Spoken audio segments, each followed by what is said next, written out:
Hands behind your back. Ryan Cole cuffed Angela beside the red Ducati as the roadside crowd watched in silence. She didn't argue. My documents match the bike, she said calmly. Then Cole noticed the tiny green cloud icon beneath the display, 84% uploaded. His baton lifted toward the camera system. Angela met his eyes. If you destroy it now, that becomes part of the record. The number climbed toward 100%, and Cole still had no idea who he had just put in handcuffs. The dark red Ducati Panigale V4 rolled toward the checkpoint under a hard Virginia afternoon sun, its engine giving off a low, controlled growl that seemed too refined for the line of pickup trucks and family sedans crawling along Kingsley Boulevard. Angela Carter saw the orange cones long before she reached them. She eased off the throttle. At 48, Angela had learned that patience cost less than confrontation. She wore faded blue jeans, black riding boots, and a weathered riding jacket softened by years of use. Nothing about her clothes announced money. Nothing announced authority. That was how she preferred it on Saturdays.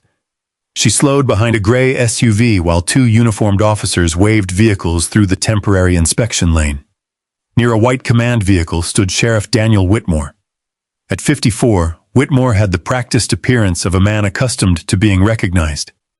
His uniform was immaculate despite the heat. His sunglasses rested above the brim of his nose as he watched the traffic. Officer Ryan Cole, 38, stood beside him. A few yards away, Officer Michael Hayes, 44, checked paperwork near another patrol car.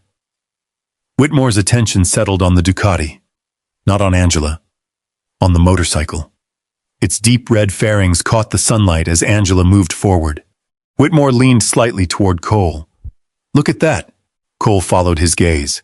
The Ducati? Whitmore watched Angela. Does that look right to you? Cole gave the motorcycle another look. Expensive bike. Whitmore's eyes narrowed. Exactly.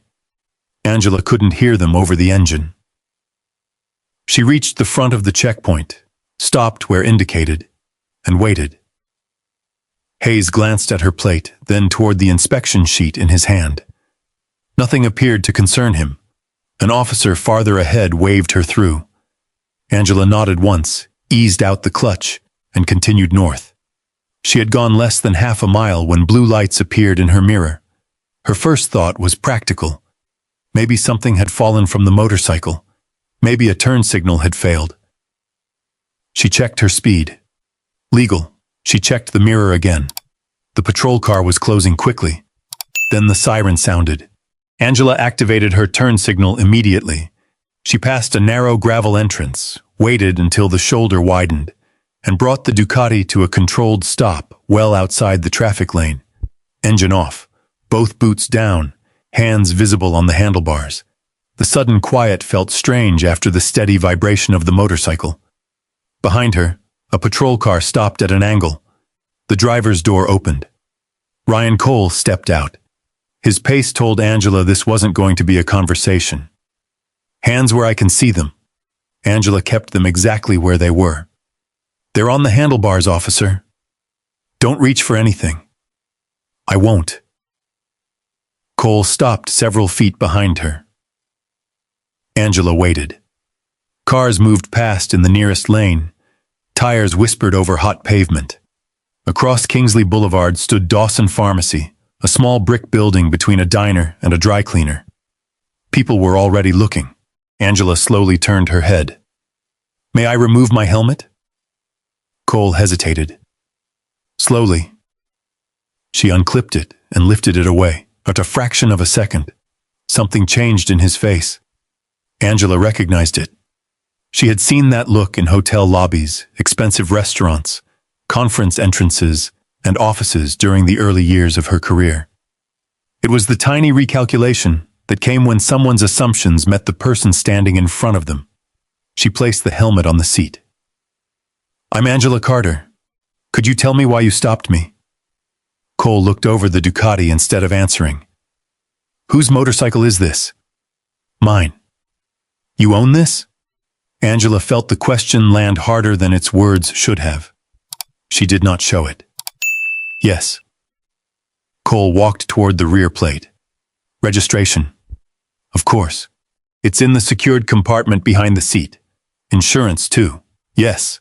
Sheriff Whitmore's command vehicle pulled onto the shoulder behind the patrol car.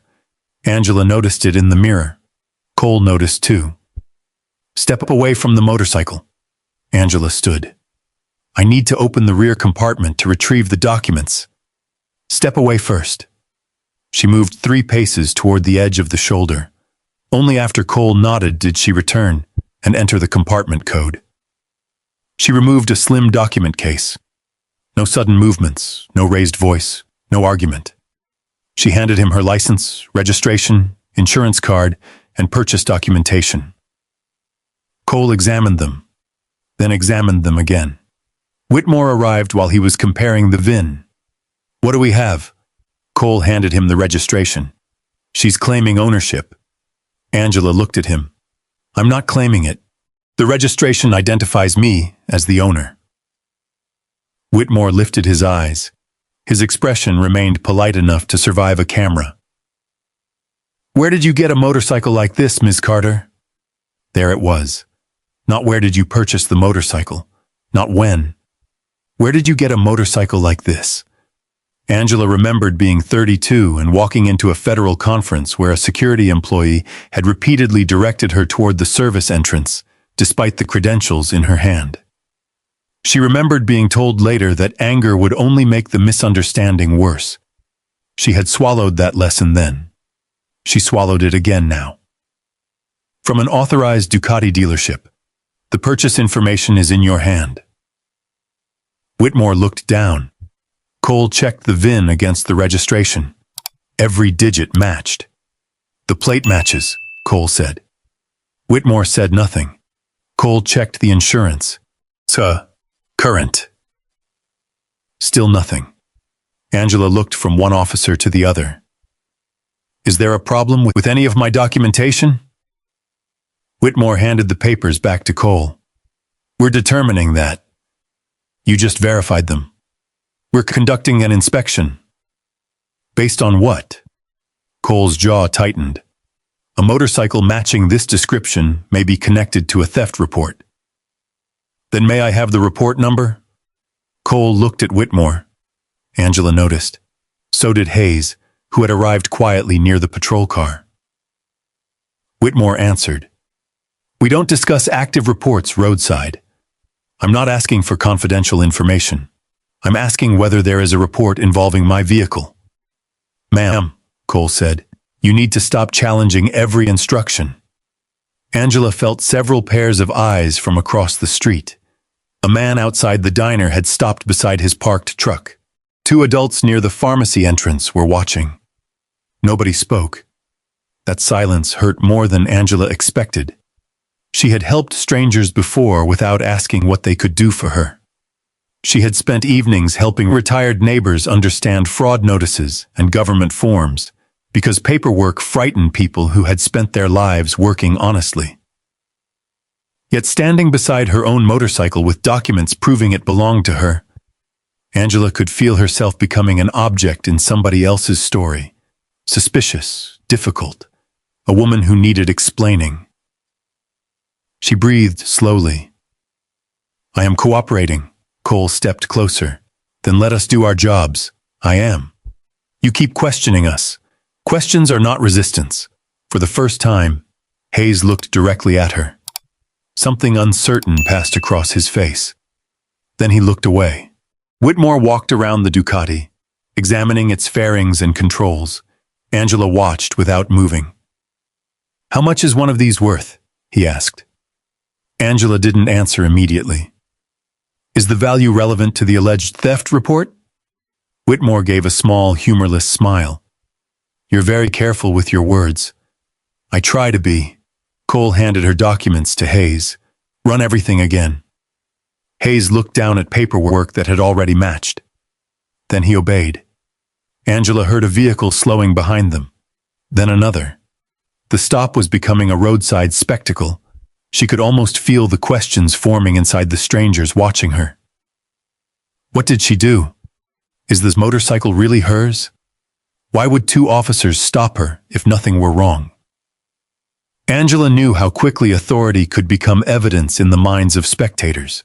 The uniform made the accusation seem credible before anyone knew what the accusation was. She looked at Cole. "Officer, am I being detained?" "Until we finished verifying ownership.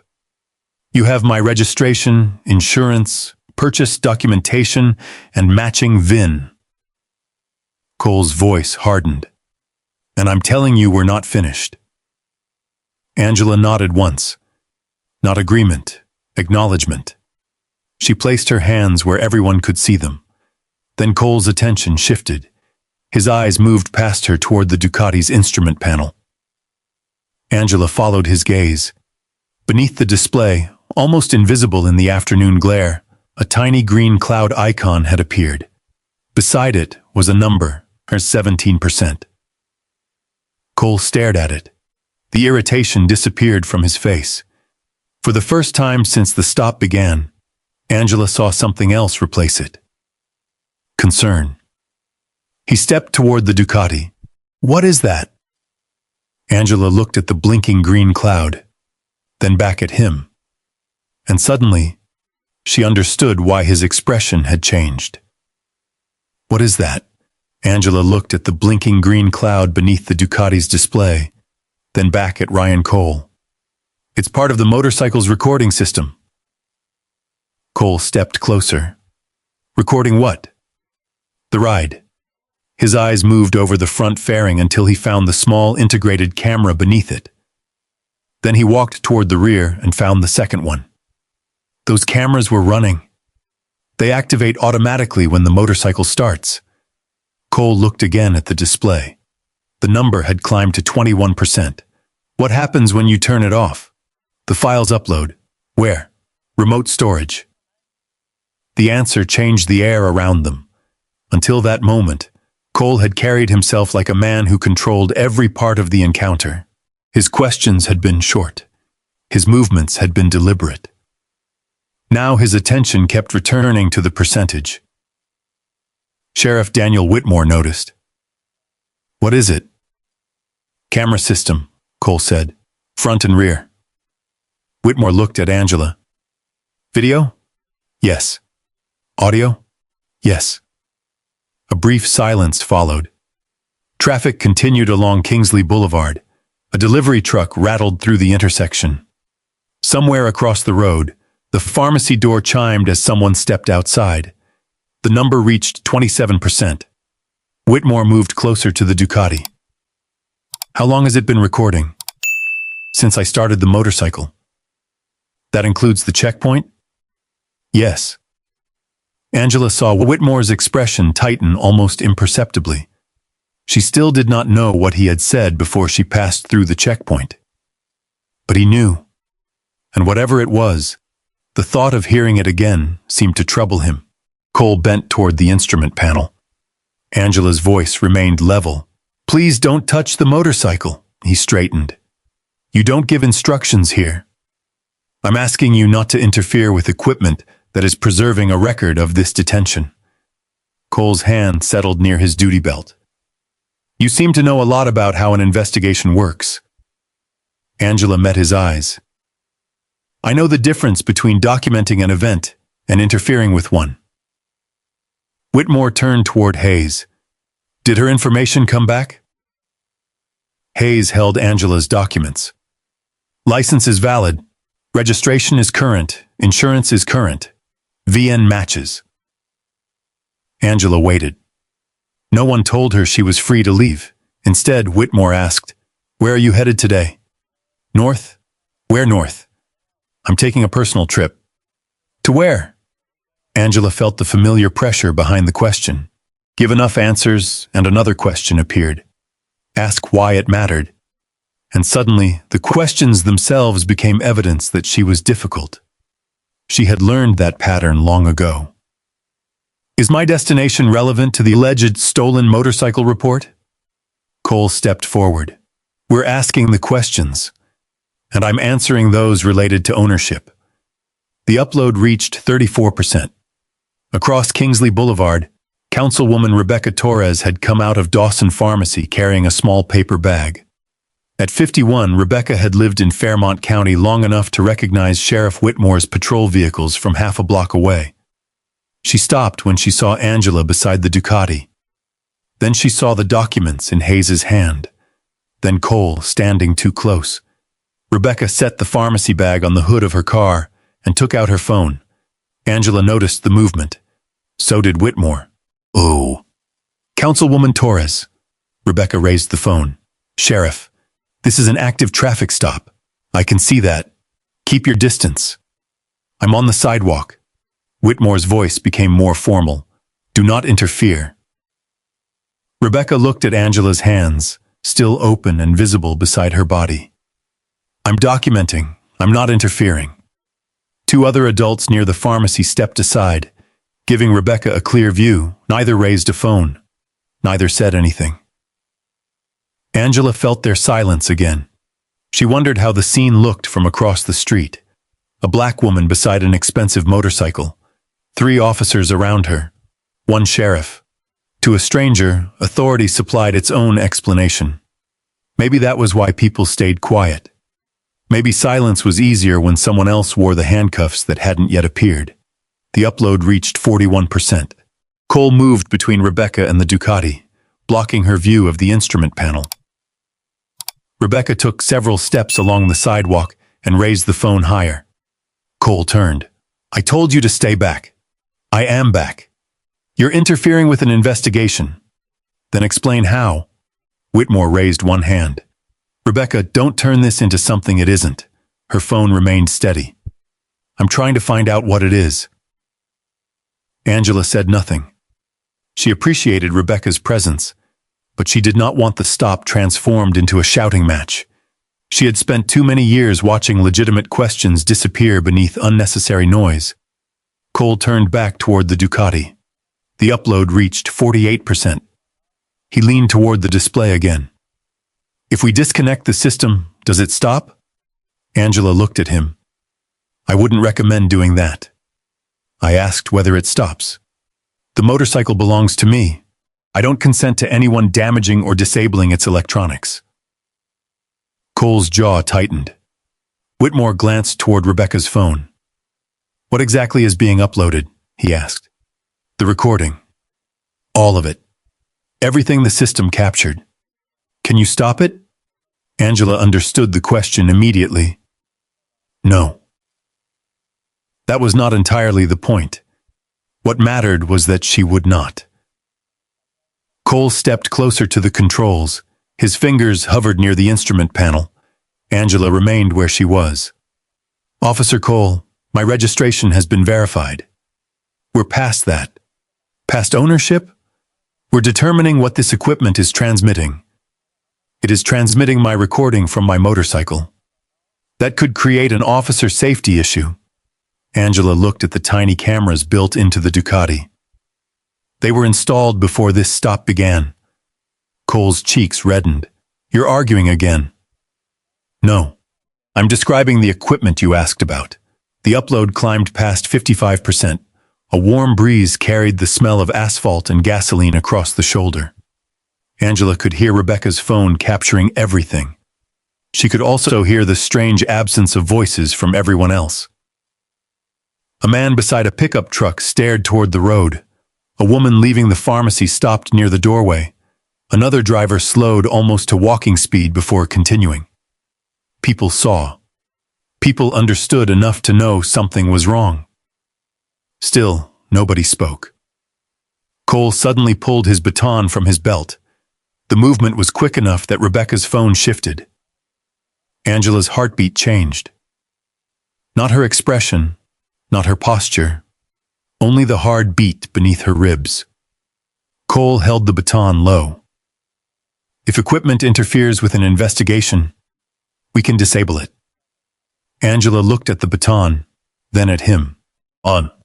The camera isn't preventing you from doing anything. It may be transmitting sensitive information. It's recording a public roadside stop. That's not your decision. Angela could feel fear now. Real fear. Not because she believed Cole intended to strike her, because she understood that once someone convinced himself he was protecting authority, almost any action could be renamed procedure. The percentage reached 63%. Hayes shifted his weight. "Ryan," Cole ignored him. Angela spoke carefully. "If you damage the system after learning it contains evidence of this stop, that action will become part of the record too." Cole stared at her. "Are you threatening me?" "No." Her voice softened rather than hardened. "I'm giving you the chance not to make this worse." For the first time, Hayes looked openly uncomfortable. Whitmore did too, though for a different reason. Rebecca moved another step sideways so Cole, the baton, and the Ducati remained in the same frame. "Councilwoman," Whitmore warned, "I'm still on the sidewalk." Cole looked at the display. 72%. His grip tightened. Angela's hands remained visible. She remembered David kneeling beside the Ducati in their garage, explaining the camera system after installing the upgraded storage module. "Roads remember things differently than people do," he had said with a smile. She had teased him for being overly cautious. Now that memory came back with painful clarity. The motorcycle wasn't just recording what had happened. It was protecting the part that people might later deny. 76%. Cole stepped toward the bike. Hayes spoke again. "We've verified the VIN." Cole turned. So? "So the motorcycle matches her registration." Whitmore looked sharply at him. Hayes fell silent. Angela saw it happen. The choice. He knew something was wrong. He simply wasn't ready to stand inside that knowledge. 80%. Cole raised the baton slightly. Rebecca's voice carried from across the road. "I can see you, Officer Cole." He turned toward her. "Put the phone down." "No. You're obstructing. I'm standing on public property." "You've been warned." Rebecca's voice trembled slightly, but the phone stayed raised. Angela looked at her. Two women on opposite sides of Kingsley Boulevard, one detained, one recording, and between them, a crowd that still said nothing. 84%. Cole approached the Ducati. Angela could no longer reach it without disobeying his order to remain away. She understood exactly what he was considering. So did Rebecca, so did Hayes. Angela spoke clearly enough for every microphone to capture her. "Officer Cole, the recording is already being transferred. Damaging the motorcycle won't erase what has been uploaded." Cole stopped beside the instrument panel. "What has been uploaded?" "Everything recorded so far." His eyes flicked toward Whitmore. That glance told Angela more than his questions had. There was something on the recording they did not want preserved. Something from before Cole claimed there might be a stolen motorcycle. The upload reached 89%. Whitmore walked closer. "Cole." Cole kept his eyes on the display. 92%. "Leave it," Whitmore said. Cole didn't lower the baton. Angela heard the pharmacy door close across the street. 96%. Rebecca steadied her phone with both hands. Hayes stared at Cole. Whitmore's voice hardened. "Officer Cole, leave the equipment intact." For several seconds, nobody moved. The number remained on the screen. 96%, then it changed. 97%, 98%. Angela watched the cloud icon blink. Whatever Whitmore had said at the checkpoint was almost beyond his reach now, and judging by the look on Ryan Cole's face, he knew it. The number changed again, 98%. Cole stood beside the Ducati with the baton still in his hand. Traffic moved behind him in slow, shimmering waves. Heat rose from the pavement. Across Kingsley Boulevard, Rebecca Torres held her phone steady, both elbows tucked close to her body, 99%. Angela did not move. She could hear her own breathing beneath the passing engines. Then the number became 100%. The blinking icon stopped. The cloud turned solid green. For one long second, nobody said anything. Cole lowered the baton. Angela felt a small release in her chest. But it wasn't relief. Not yet. The recording was safe somewhere beyond the roadside, but she was still surrounded by officers who had already verified every document she carried, and still refused to explain why she was being detained. Whitmore looked at the display as though the motorcycle had just made a decision without his permission. "That's finished?" he asked. Angela nodded. "The upload is complete." Cole slid the baton back into its holder. "Doesn't mean anything." Angela looked at him. "I didn't say it did." That seemed to irritate him more. Before anyone spoke again, a low diesel rumble came from the direction of the checkpoint. Angela turned her head. A white tow truck was approaching. Fairmont Recovery was printed in dark blue letters along the door. The truck slowed before it even reached the patrol cars. Angela's stomach tightened. Cole hadn't returned to his cruiser. Hayes had not completed a new form. Whitmore had not produced a report number. Yet the tow truck was already here. It pulled onto the shoulder with practiced ease. The driver, a broad-shouldered man in his 50s, stepped down holding a clipboard. "This the one?" he asked. Angela looked at Whitmore. Whitmore looked at Cole. Cole gave a short nod toward the Ducati. "Yeah." Angela's voice remained calm. "Why was a tow truck requested?" Cole turned toward her. "Vehicles being held for administrative verification. My ownership has already been verified." "Not fully." "By what standard?" Cole took one step closer. "You need to stop making this harder than it has to be." Angela felt the old wound beneath the sentence. She had heard versions of it before. Don't make this difficult. Don't make people uncomfortable. Don't ask why the rules change when they reach you. Years earlier, she had learned that some people called obedience respect, only when it came from someone they already considered beneath them. She looked toward Hayes. He still held copies of her registration and insurance. "Officer Hayes, did my VIN match the registration?" Hayes hesitated. "Yes." "Is the registration current?" Another pause. "Yes." "Insurance?" "Current." Cole cut in. "That's enough." Angela looked back at him. "Apparently it isn't." Whitmore stepped between them slightly. "Ms. Carter, the motorcycle is being held until we complete our review. You can address any disagreement through the county process." Angela heard the words clearly. County process, not theft investigation, not stolen motorcycle report, not probable owner mismatch, a process. The tow driver walked toward the Ducati and lowered the metal ramp. The hydraulic system whined. Rebecca raised her voice from across the street. "Sheriff Whitmore, what is the legal reason for the tow?" Whitmore turned. "Councilwoman Torres, you've been warned not to interfere." "I'm asking a question. This is an active stop." "Then give the report number." Whitmore's expression hardened. "Rebecca." She did not lower the phone. "You told everyone this motorcycle might be stolen. What's the theft report number?"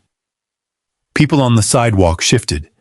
A man beside the pharmacy door looked at Whitmore, then at Angela. Still no one else spoke.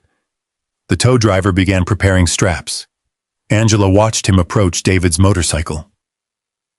Something inside her tightened. Not anger, pain. The Ducati was metal, wiring, carbon fiber, glass. But that wasn't all it was.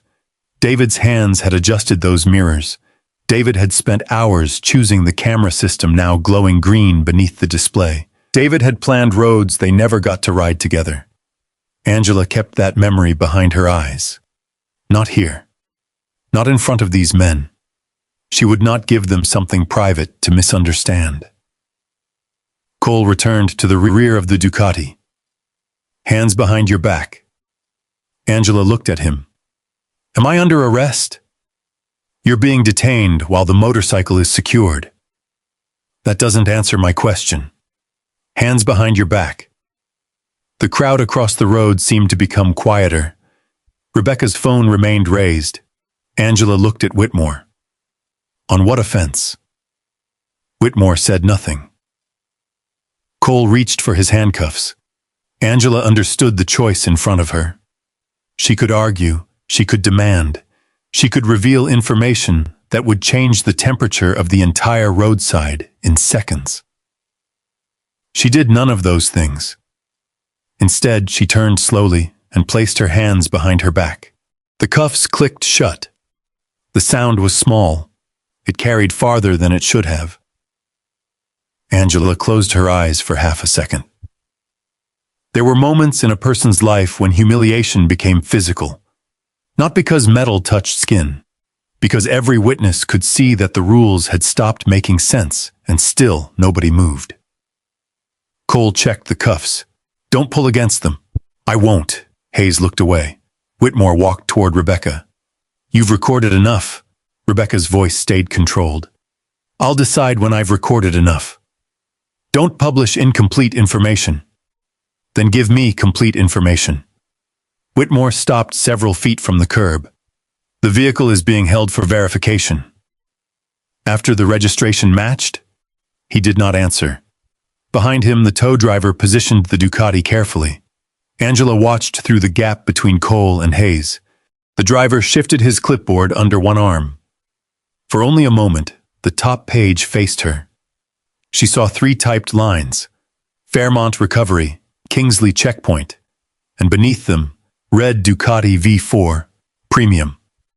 Angela's attention sharpened. Premium. Not suspected stolen, not hold pending identification. Premium. The driver noticed her looking and turned the clipboard against his chest. Too late. Angela had seen it. She looked toward the tow truck, then toward Whitmore, then back at the clipboard. A cold realization began forming. This truck had not arrived quickly. It had arrived prepared. Cole guided her toward the patrol car. Angela stopped before reaching the rear door. "What time was that tow request entered?" Cole's grip tightened lightly around her arm. "Keep moving. I'm asking for the dispatch time. Not your concern. It became my concern when you took my property." Cole opened the rear door. Angela looked at Hayes again. He had heard the question.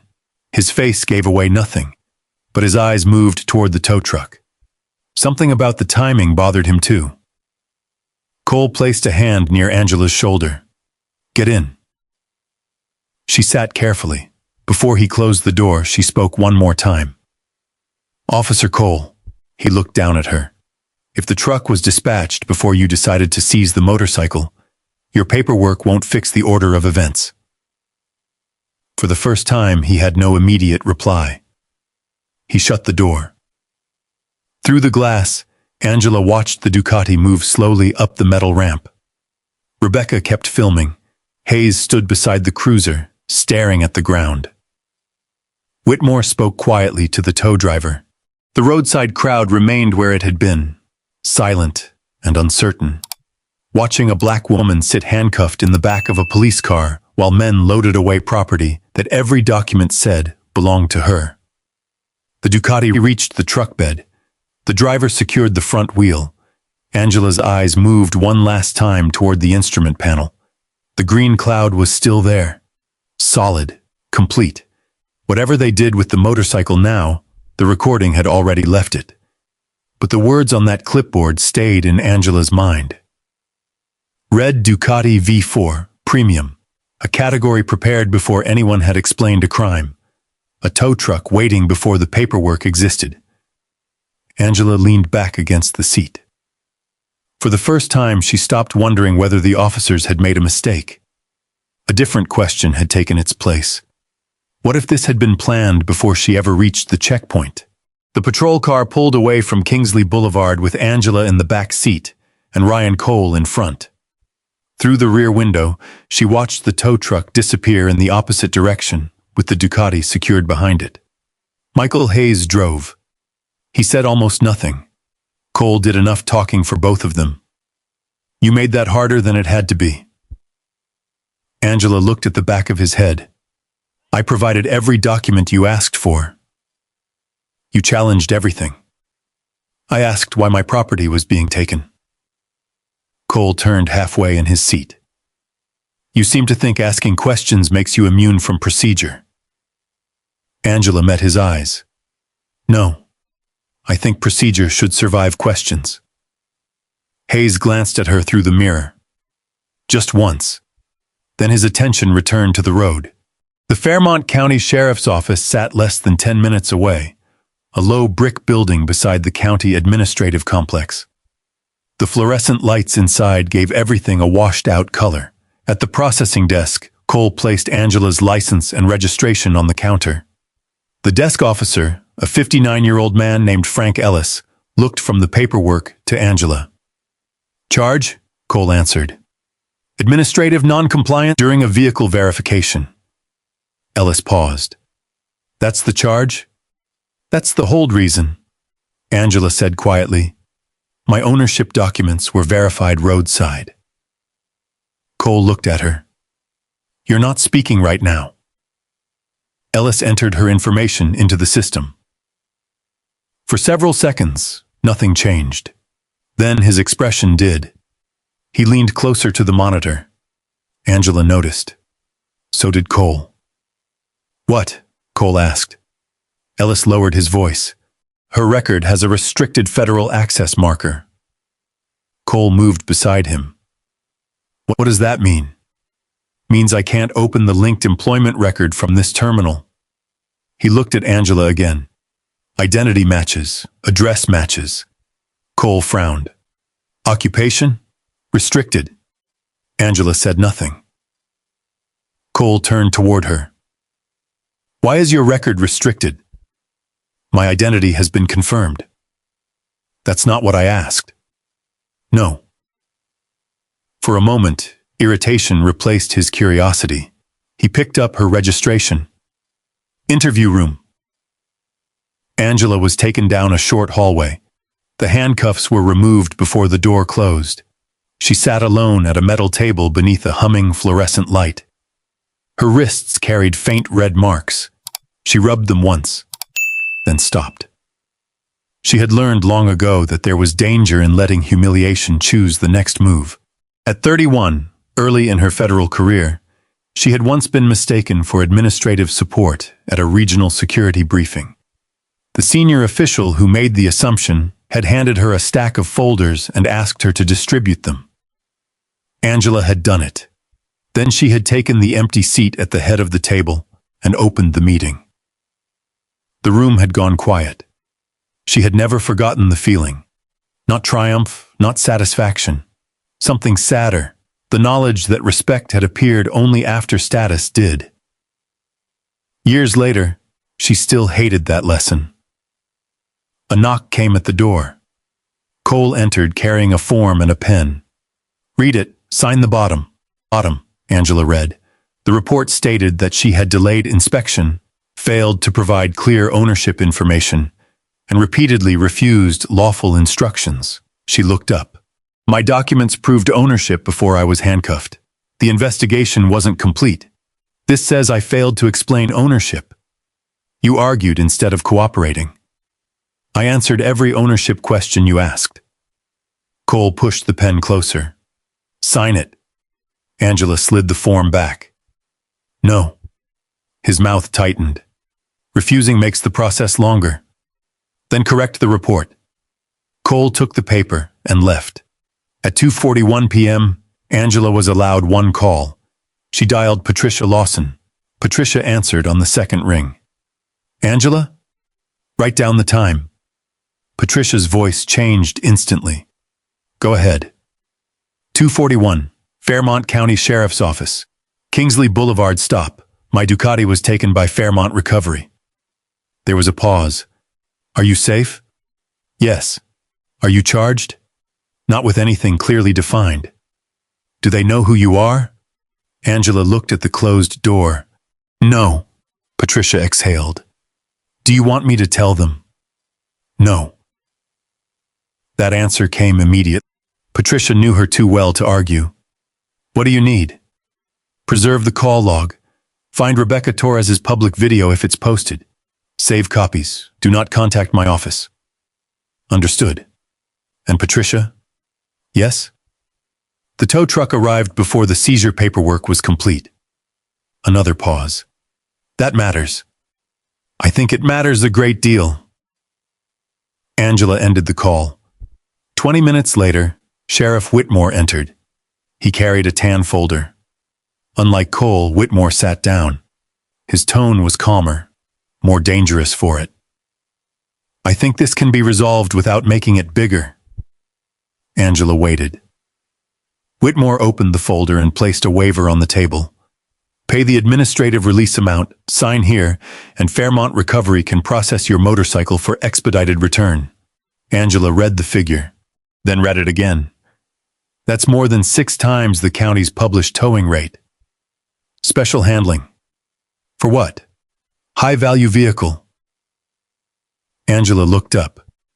The fee increased because the motorcycle is expensive? It requires secure storage. Was secure storage ordered before or after you verified my ownership?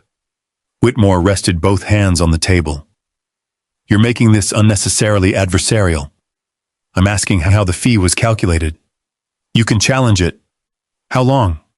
Several weeks. Storage continues during that time? Yes. Angela leaned back. There it was, a system where time itself became leverage. Pay quickly or pay more for insisting on review. Whitmore watched her face. Most people decide it's easier to resolve these things. Angela's gaze settled on the waiver.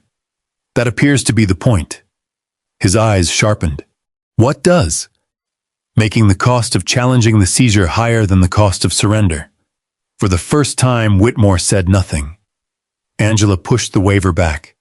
I won't sign it. He closed the folder. You may reconsider. I won't.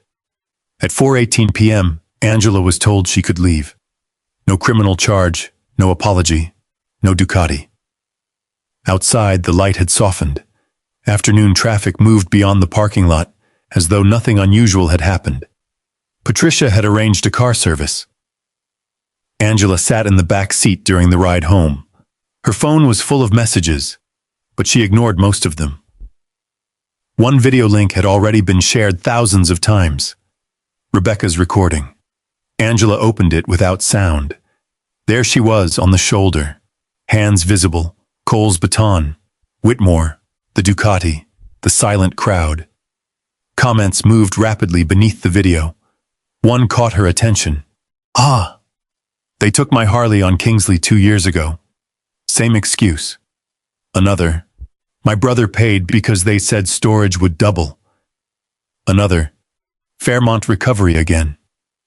Angela stopped scrolling. The pattern was no longer only a feeling. The car turned into her neighborhood. Rows of modest brick homes sat beneath tall trees. A city bus hissed to a stop at the corner. An older man carried grocery bags from a market 2 blocks away. Angela knew him. Mr. Lewis, 68. She asked the driver to stop. Angela stepped out and crossed the sidewalk. Let me get one of those. Mr. Lewis smiled. I've got it. I know. She took the heavier bag anyway. He looked at her wrists. You all right? Angela pulled her sleeves down slightly. Long day. She carried the groceries to his porch. He tried to hand her $5. Angela shook her head. Cool, keep it. You always say that. And you always ask. He smiled. Thank you, Angela. That small moment steadied her more than anything Whitmore had said. When she finally reached home, she entered through the side door into the garage and stopped. The empty space beside the workbench hit harder than she expected. The Ducati had always sat there. David's tools still hung above the bench in careful rows. Torque wrench, socket set, a small flashlight. A box of replacement parts rested underneath. On the shelf sat a photograph of David Carter at 54, smiling beside the dark red Ducati on the day he brought it home. Angela touched the frame. David had died at 55 after a long illness. He had bought the motorcycle 2 years earlier, not as a trophy, as a promise. They had planned a trip north. He had mapped fuel stops, back roads, and a small restaurant they had loved years before. Then came appointments, Treatment. Weakness. The trip moved from spring to summer. Then summer disappeared. Angela reached for his maintenance notebook. She had not opened it in months. The pages smelled faintly of oil and old paper. Tire pressures, service dates, brake pads, camera settings. Near the back, in David's handwriting, she found one line. Take Angela north when she's ready. Angela sat on the work stool. For several minutes, she did nothing. The house beyond the garage was quiet. She remembered David at this same bench, 60 minutes into a simple repair, because he insisted on cleaning every tool before putting it away. She remembered telling him nobody would inspect the socket set. He had smiled. I'll know. That had been David. Do the right thing even when nobody was watching. Angela closed the notebook. The doorbell rang. She wiped beneath one eye before standing. Rebecca Torres was on the porch holding a canvas file bag. I hope this isn't a bad time. Angela looked at the bag. What is that? Rebecca stepped inside. 4 years of complaints nobody wanted to read. She placed the bag on the kitchen table and began removing folders. Cars, motorcycles, a work van, a restored Corvette. Angela stared at the names. Rebecca looked toward the garage. I don't think they just took your Ducati. Angela slowly opened the first file. For the first time since Kingsley Boulevard, the empty place in her garage felt connected to something much larger. The Ducati might not have been the real story at all. Rebecca Torres spread the folders across Angela's kitchen table beneath the warm yellow light. Some were thick with correspondence. Others held little more than a towing receipt, a photograph, and handwritten notes from someone who had eventually stopped fighting. Angela opened the first. A restored Chevrolet Chevelle, then a Harley-Davidson, a plumbing contractor's work truck, a BMW coupe, a catering van. Rebecca tapped the dates with one finger. Most were stopped on Kingsley Boulevard or within 2 miles of it. Same checkpoint? Not always. Sometimes traffic enforcement, sometimes what they called administrative verification. Sometimes a plate issue that disappeared after the vehicle was taken. Angela turned another page. What happened when the owners challenged it? Rebecca gave the tired laugh. They got sent in circles. County clerk? Then sheriff. Sheriff? Then towing company. Towing company? Back to the county. Angela looked up, and storage fees kept running. Every day. The front door opened after a short knock. Patricia Lawson entered carrying a legal pad, reading glasses, and 2 coffees in a cardboard tray. At 63, Patricia had spent enough years practicing law to recognize trouble before anyone named it. She looked at the table. Rebecca brought the archive. You knew about this? Angela asked. I knew she had complaints. I didn't know there were this many. Rebecca sat back. There are more. These are only the people who gave me permission to keep copies. Patricia placed one coffee beside Angela. Drink. I'm fine. That's why I brought coffee instead of asking. Angela almost smiled. Patricia sat and opened her legal pad. Start at the roadside. Angela walked them through the stop again. The checkpoint. Whitmore's attention on the Ducati. Cole's questions. The matching registration and VIN. The green cloud icon. The baton. 100%. Then the tow truck. When she repeated the wording from the clipboard, Patricia stopped writing. Exactly what did it say? Red Ducati V4, premium. Nothing about theft? Not that I saw. Nothing about a hold code? No. Rebecca leaned forward. I've never seen premium on a public county tow category. Angela turned one of the old invoices around. That doesn't mean it isn't internal. No, Patricia said, but it tells us what to look for. She wrote the word premium in capital letters. For the next hour, the 3 women worked through the files. Angela noticed the same thing again and again. Owners had documentation. The alleged problems were vague. The financial pressure was not. A 49-year-old warehouse supervisor had paid nearly $4,000 to recover a restored pickup after 8 days. A 62-year-old nurse had abandoned a challenge involving her late husband's motorcycle because she could not keep missing shifts to attend county hearings. A 56-year-old landscaper had borrowed money against his equipment to recover a work truck before his contracts collapsed. Angela read each file quietly. They weren't dramatic stories on paper. That was what made them painful. Receipts, missed work, calls never returned, balances increasing one day at a time. A system did not have to shout to hurt someone. Sometimes it only had to keep the clock running. Rebecca watched Angela turn another page. This is why I recorded yesterday. You've seen it before. Pieces of it. Why didn't the council investigate? Rebecca's face tightened. I tried. Patricia looked up. What happened? Requests got delayed. Records arrived incomplete. Complaints were treated separately. Whitmore kept saying there was no pattern. Angela glanced across the table. And you couldn't prove one. Not yet. Angela closed the folder. A silence settled over the kitchen. Outside, a city bus sighed at the corner and pulled away. Somewhere down the block, a lawnmower started. Ordinary Saturday sounds. Rebecca's eyes moved toward the hallway leading to the garage. Can I ask you something? Angela waited. Why didn't you tell them? Tell them what? Rebecca stared at her.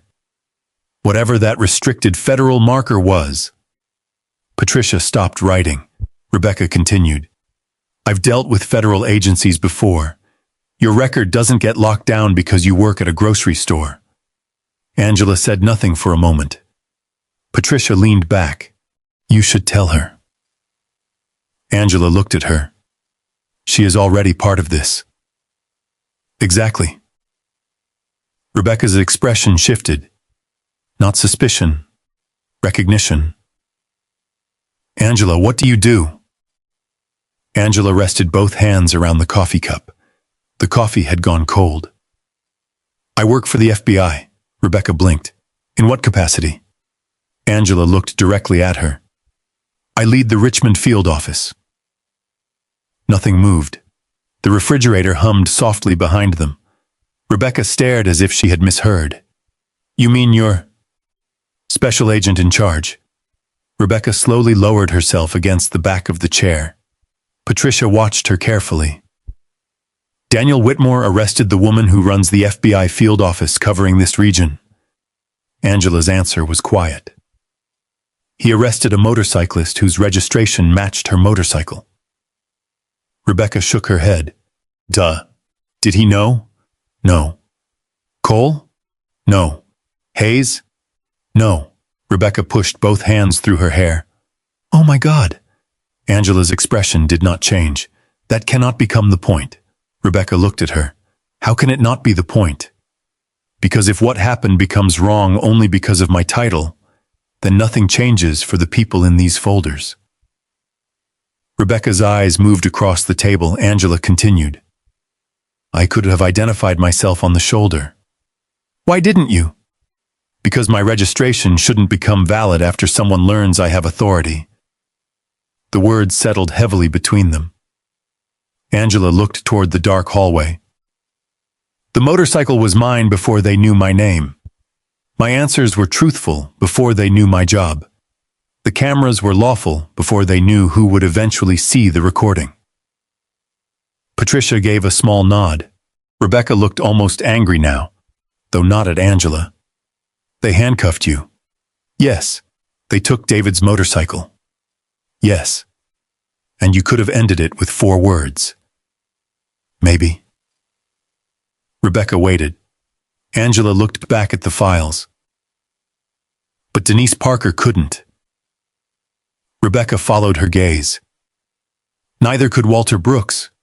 Angela touched the edge of Walter's folder without opening it. That's why it matters. Patricia closed her legal pad. Then we need boundaries before this goes 1 inch farther. Rebecca frowned. What boundaries? Angela cannot investigate her own case. I know. Not informally, not through her office, not by asking people who report to her for favors, not by pulling records under federal authority. Rebecca looked at Angela. You'd really step away? I have to. They targeted you. That makes the conflict stronger, not weaker. Rebecca's frustration showed. So Whitmore gets to use his office while you voluntarily tie one hand behind your back? Angela shook her head. No. I make sure that when evidence reaches him, he can't dismiss it by saying I manufactured it. Patricia pointed toward the folders. Angela becomes a witness and victim. I handle the private legal matter. If the records support a federal inquiry, another team handles that. Outside Richmond? Rebecca asked. If necessary. Rebecca sat quietly. For the first time since arriving, she seemed to understand the difference between possessing power and choosing how to use it. Angela's phone buzzed on the counter. She ignored it. Patricia reached for another folder. Before we talk about investigators, we establish what actually happened to these owners. Rebecca nodded. There's one case you should read first. She pulled a thick file from the bottom of the canvas bag. The photograph clipped to the front showed an older black man standing beside a dark blue Corvette, one hand resting proudly on the roof. Angela studied the picture. Who is he? Walter Brooks. Rebecca's voice softened. 71 when he died. Angela looked up. Died? Before he got the car back. The room changed. Rebecca opened the file. He restored it with his adult son. After his son died, Walter kept driving it on their old weekend routes. Angela's fingers tightened slightly around the photograph. David's notebook sat less than 20 feet away in the garage. Rebecca continued. Whitmore's department stopped Walter on Kingsley Boulevard. They said there was a title problem. Was there? Not that anyone ever proved. And the Corvette? Never returned. Patricia turned to a later page. It went to auction. Supposedly. Supposedly? Rebecca pulled out another document. The county says it was transferred out of storage. Walter's family says no final hearing ever happened. Angela read the tow sheet, then the incident report. Then she stopped. What time does this say the traffic stop began? Rebecca leaned over. 10:14 a.m. Angela lifted the towing dispatch record beneath it.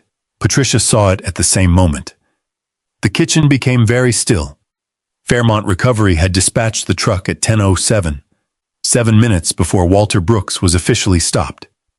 Patricia took off her glasses. Rebecca stared at the 2 pages. Angela placed them side by side beneath the yellow kitchen light. Her federal title had shocked Rebecca.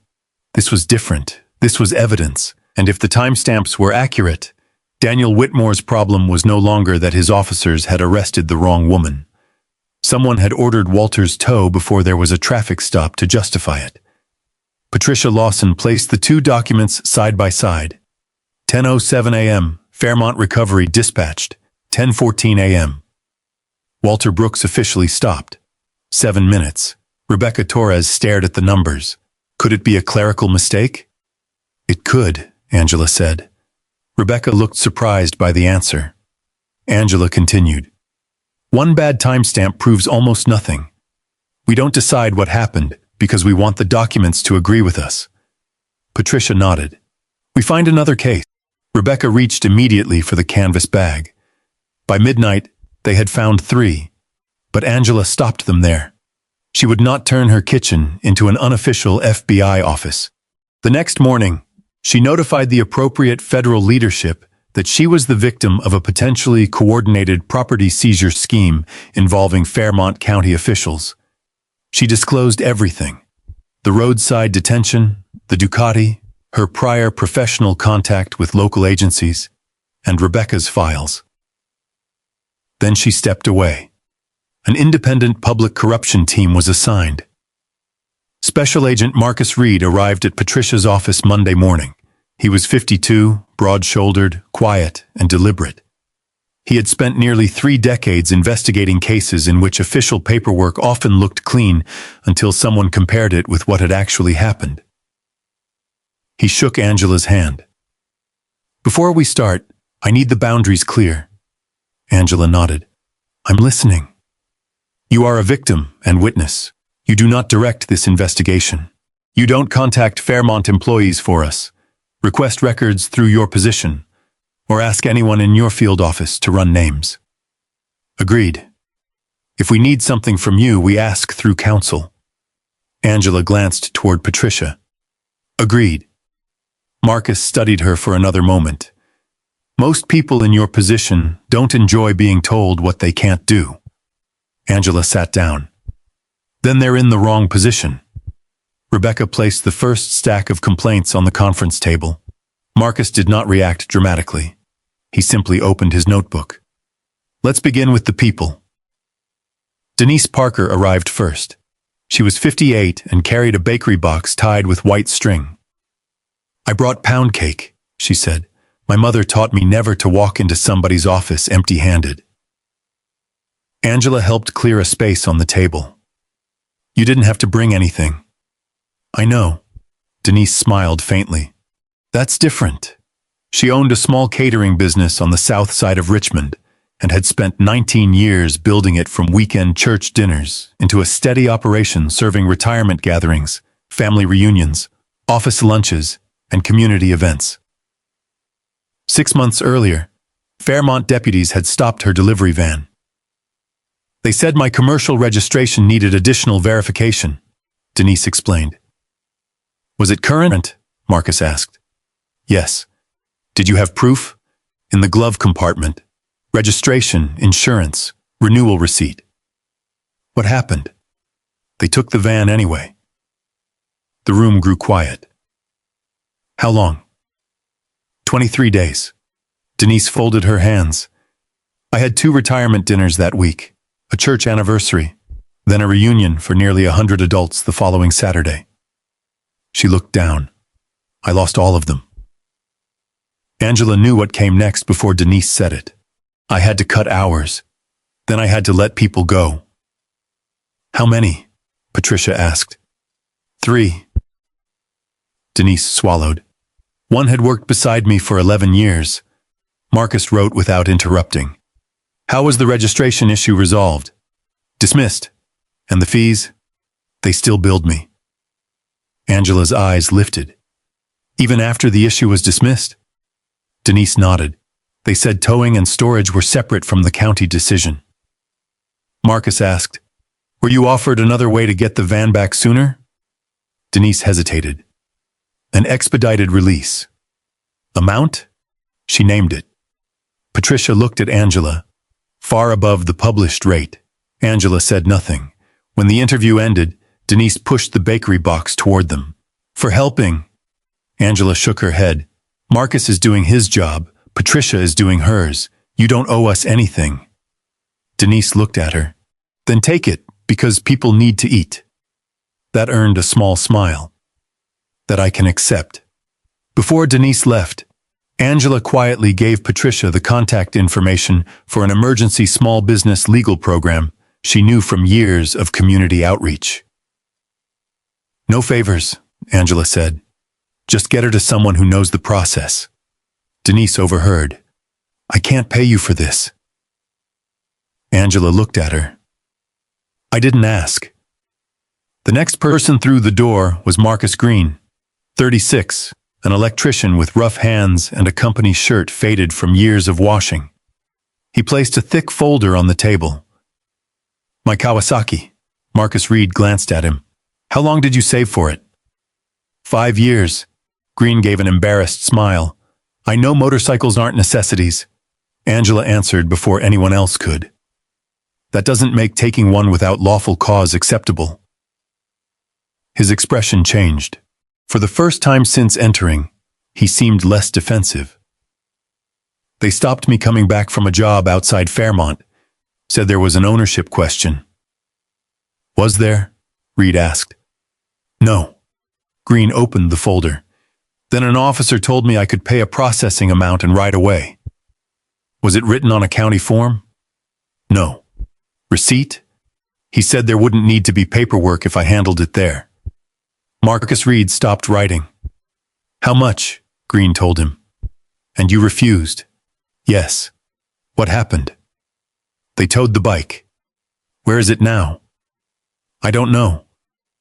That answer stayed in the room.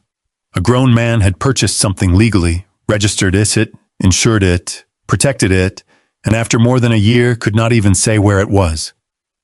Green slid a stack of letters across the table. I wrote everybody. County attorney, sheriff, Fairmont Recovery, clerk's office, insurance carrier, state vehicle division. Half of them sent me somewhere else, he said. The rest never answered. Angela looked at the worn edges of the papers. Why didn't you stop? Green shrugged. Because it was mine. 3 words. Nothing more. Angela thought of the empty space in her garage. Because it was mine. By late afternoon, the conference table was covered with other people's losses. Then Rebecca opened Walter Brooks's file. The photograph came first. Walter, 71, standing beside his restored Corvette. Beside him in an older photograph was his adult son, who had died years before Walter. The 2 men had rebuilt the car together. Engine, interior, suspension, paint. Walter had kept a maintenance notebook with every part number and service date written by hand. Angela stared at the photograph longer than she intended. David had kept records the same way, not because anyone required them, because caring for a machine had been part of caring for the memories attached to it. Rebecca spoke softly. After his son died, Walter barely drove it. Special occasions, Sunday mornings, sometimes just around the county. What happened after Fairmont took it? Marcus Reed asked. Walter challenged the seizure. For how long? Months. And the Corvette? Moved. Where? We don't know. Patricia handed Marcus the county record. It later appears in paperwork connected to a closed auction. Was Walter notified? His family says not properly. Marcus turned another page. When did he die? Before the dispute ended. No one spoke.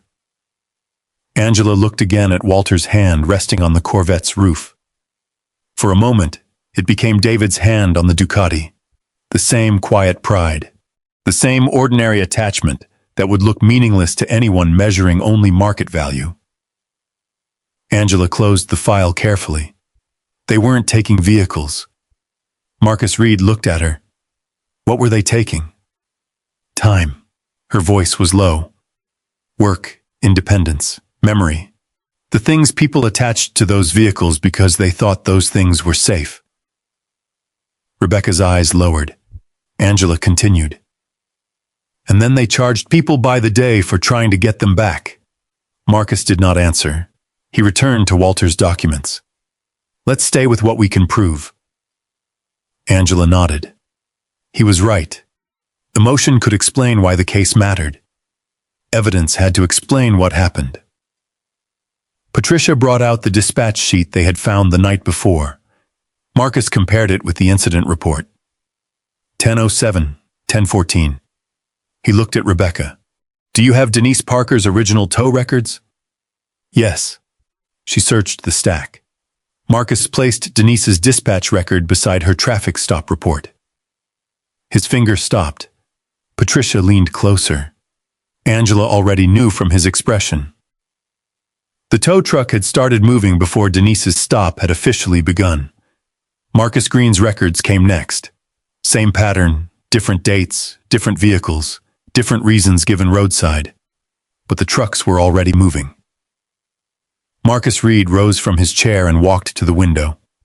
Evening traffic crawled along the street below. Brake lights glowed red against the glass. He turned back. How many files do we have with original dispatch records? 11, Rebecca said. They checked every one. 9 showed the same sequence.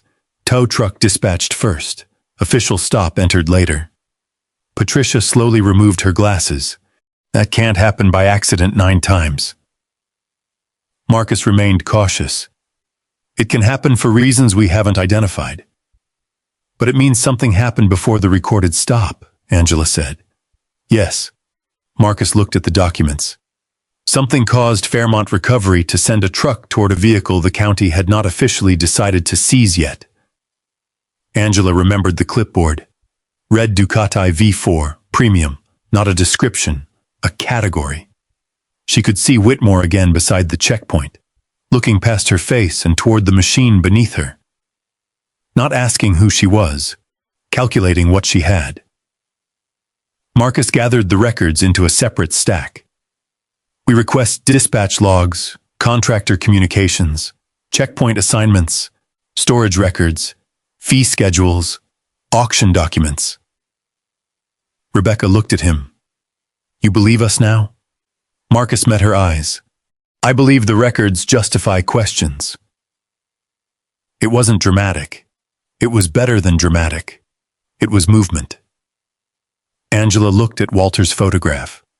He had spent months asking questions while time worked against him. Now, finally, someone else was asking them too. But the discovery carried an uglier truth. If Fairmont Recovery had sent its trucks before the official stops began, then the checkpoints had not simply found expensive vehicles with paperwork problems. Someone had chosen the vehicles first. And somewhere, before Daniel Whitmore ever looked Angela in the eye on Kingsley Boulevard, someone may already have been waiting for David's red Ducati. By Tuesday morning, Marcus Reed's team had turned Patricia Lawson's conference room into a wall of time. Not theories, times. Printed dispatch logs covered one end of the table. County incident reports covered the other.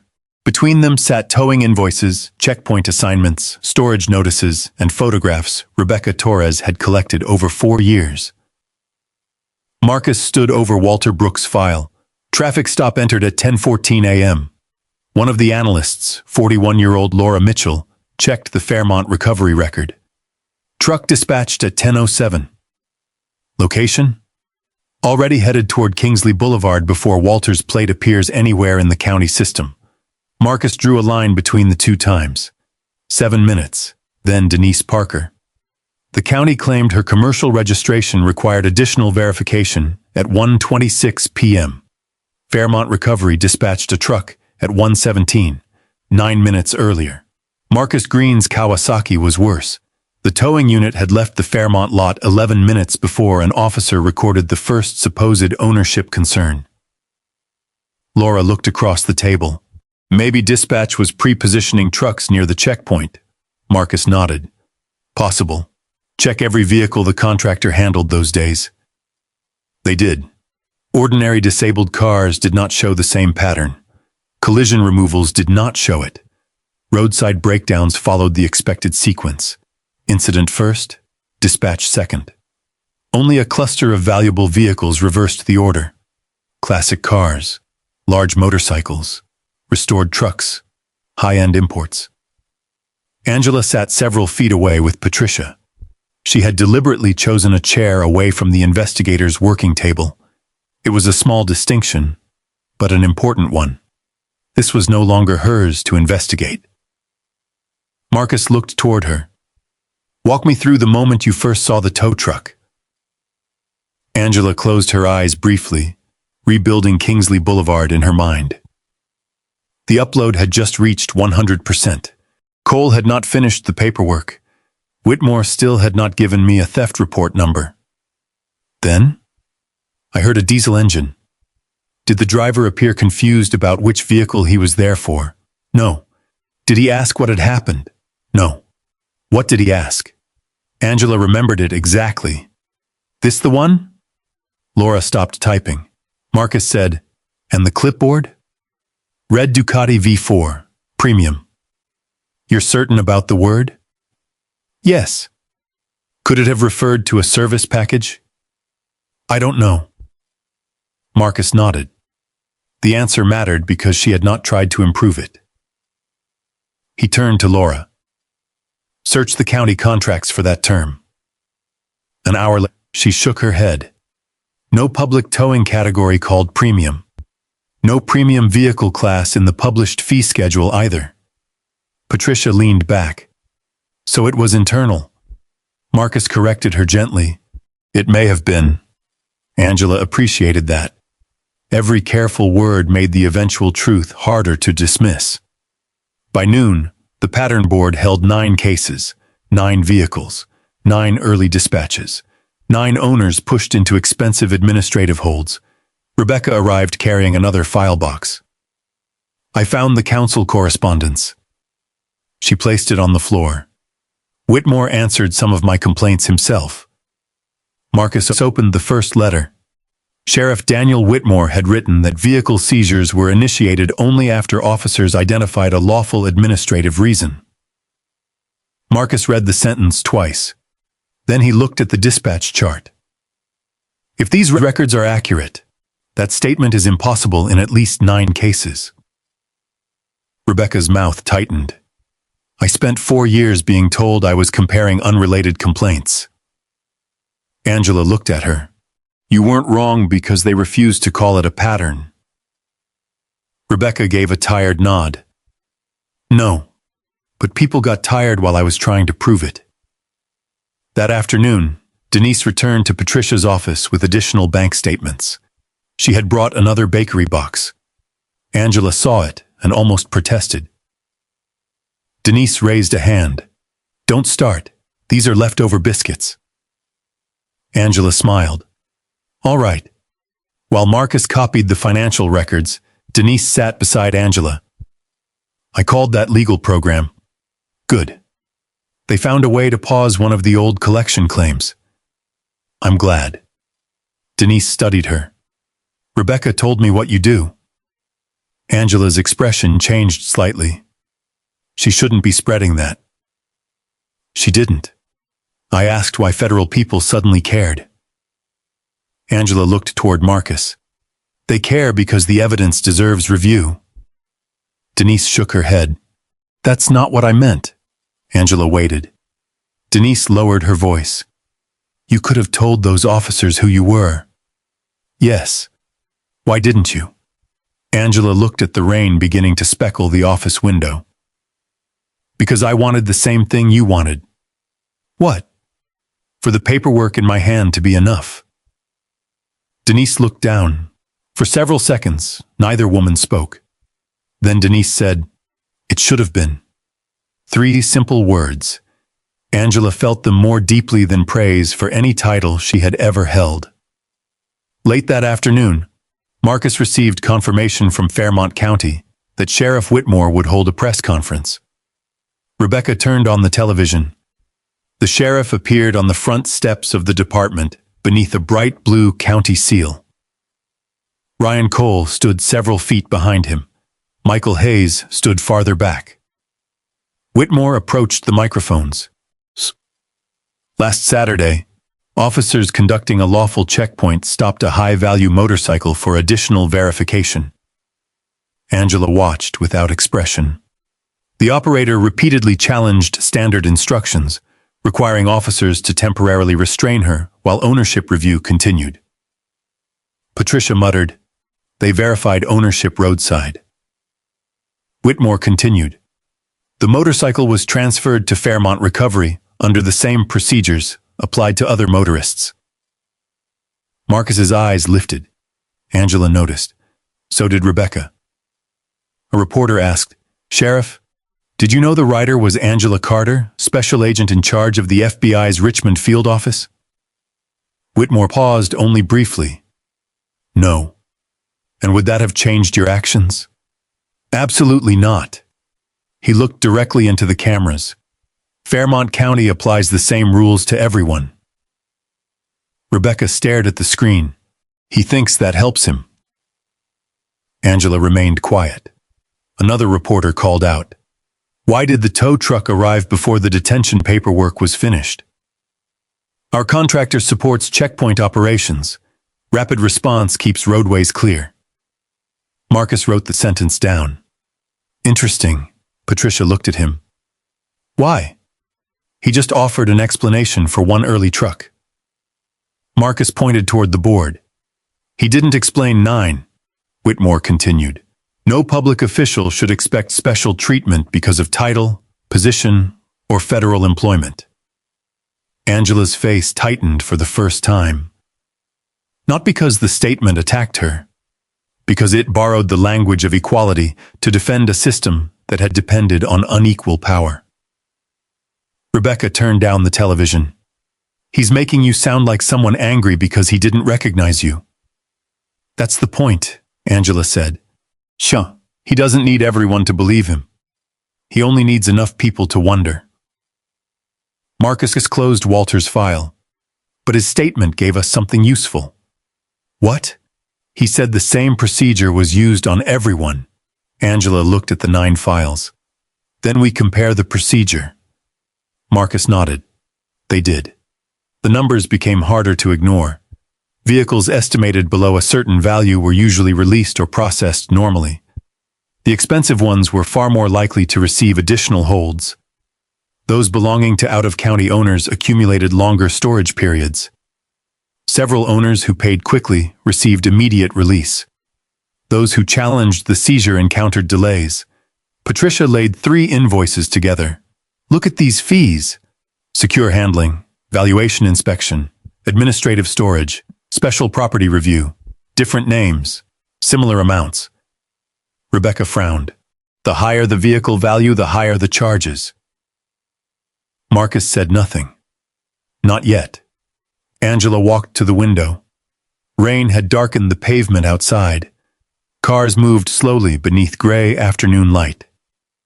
She thought about Whitmore watching the Ducati approach. He had not known her name. He had not known her occupation. He had not known David. He had seen only an expensive machine beneath a black woman in faded jeans and a worn riding jacket.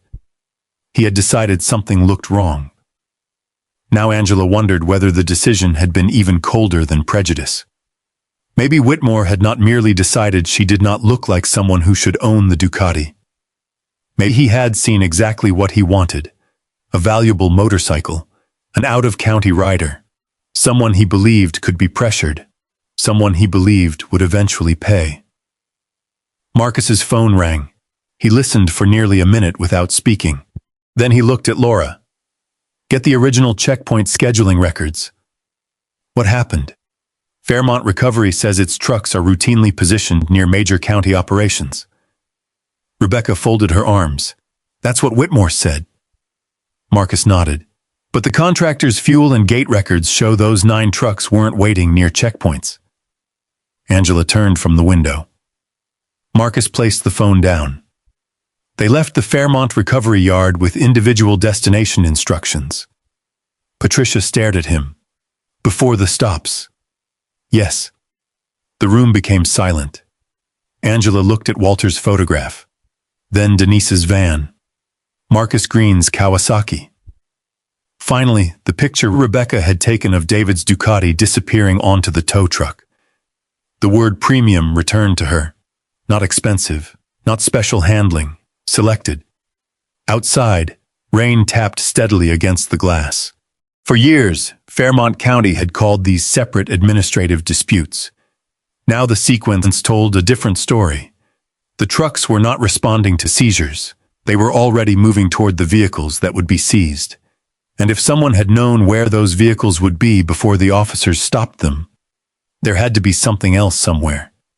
A schedule, a message, perhaps even a list. The only question was whether Daniel Whitmore would destroy it before Marcus Reed could find it. For 2 days, nothing appeared to move. That was what worried Angela. Whitmore gave no second press conference. Ryan Cole stopped appearing on local television. Fairmont County acknowledged Marcus Reed's record requests with short, formal replies promising cooperation. On paper, everyone sounded reasonable. Outside the paper, people began paying. Rebecca Torres called Angela early Thursday morning.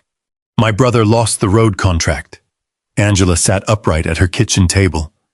Rebecca's brother, Anthony Torres, 54, owned a small road maintenance company that had handled drainage repairs and shoulder work for Fairmont County for 6 years. What reason did they give? Performance concerns. Any previous warnings? None. Failed inspections? None. Rebecca's voice tightened. The cancellation was signed yesterday. Angela looked toward David's maintenance notebook on the counter. Does Anthony want Patricia involved? He wants me to stop. Angela said nothing. Rebecca continued. He has 12 adult employees. Some have been with him for years. He told me this isn't only about his family. The words landed exactly where Whitmore would have wanted them to. Pressure did not have to strike the person speaking. Sometimes it only had to reach everyone standing beside them. Before noon, Denise Parker called Patricia. Fairmont County had ordered her catering business to resubmit permits already approved months earlier. That afternoon, Patricia's law office received notice of an unexpected compliance review. Then Angela's own letter arrived. It came through official channels from FBI headquarters. A formal complaint accused her of using her position to pressure Fairmont County officials after a personal dispute. Angela read the accusation twice. It claimed she had encouraged federal scrutiny because officers failed to recognize her authority. There was no evidence attached showing she had directed Marcus Reed. There could not be. She had deliberately removed herself. Still, the complaint had to be reviewed. Her supervisor, Assistant Director Thomas Bennett, 61, called shortly afterward. "We know you disclosed the conflict immediately," he said. I did. And Reed's team is independent." "Yes. But while the complaint is pending, headquarters is limiting your involvement in Fairmont-related operational matters." Angela stared through the window. Rainwater from the previous night still clung to the leaves outside. "I haven't been involved operationally." "I know. Then what changes?"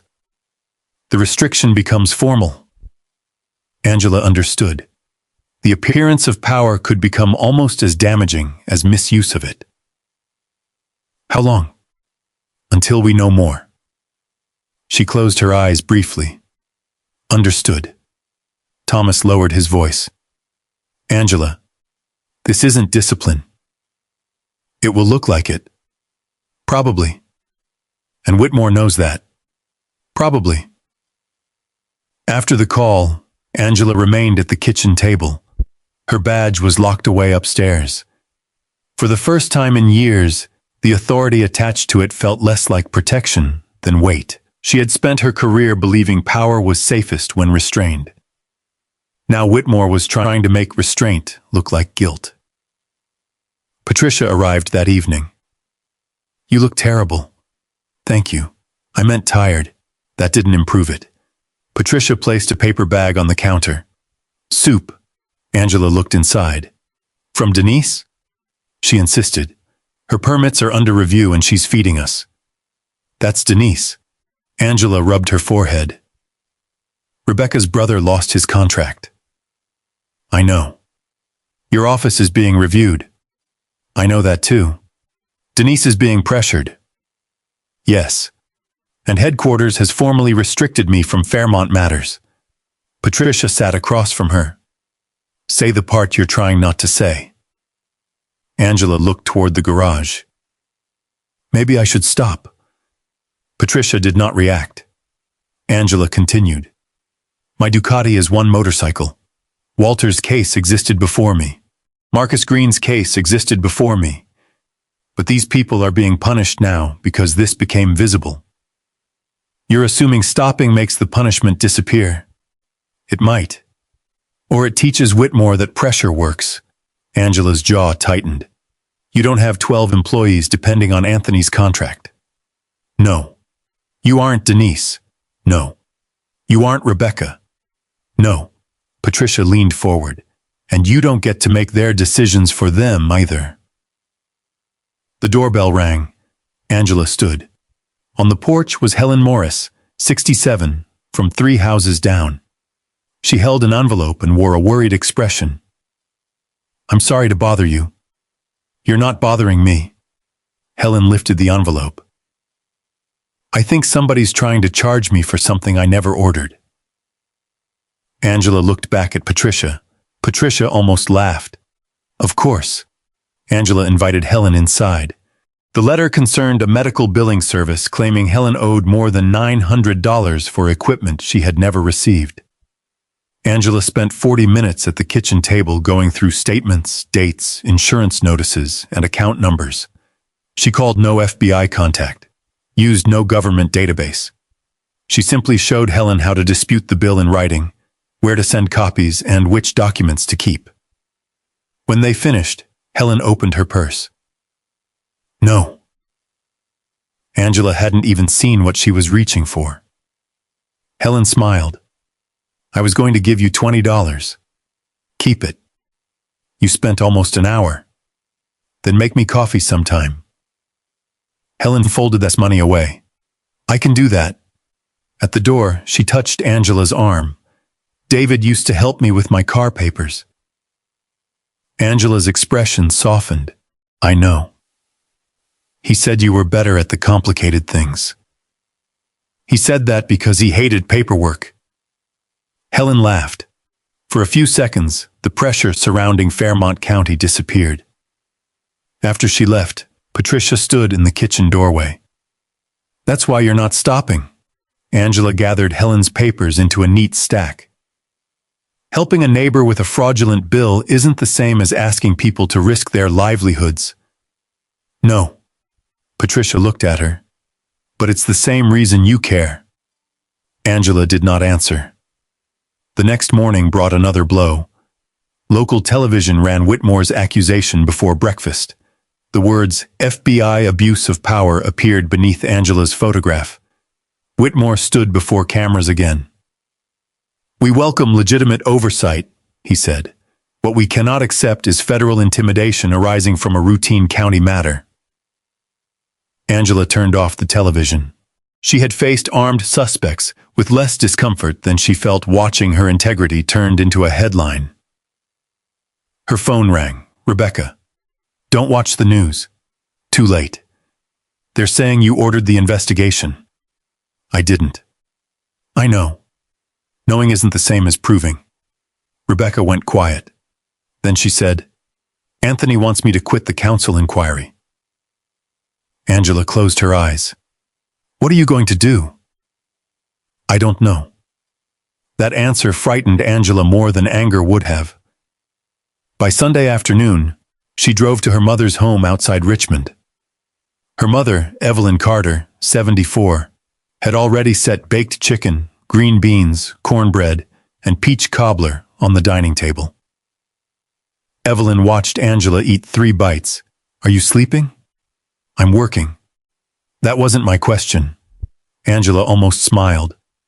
No, not much. Evelyn passed her the cornbread. David would tell you to rest. David was terrible at resting. He was better at it than you. That finally brought a laugh. Small, tired, but real. Then Evelyn's expression softened. Are you afraid? Angela looked down at her plate. Not for myself. For the others.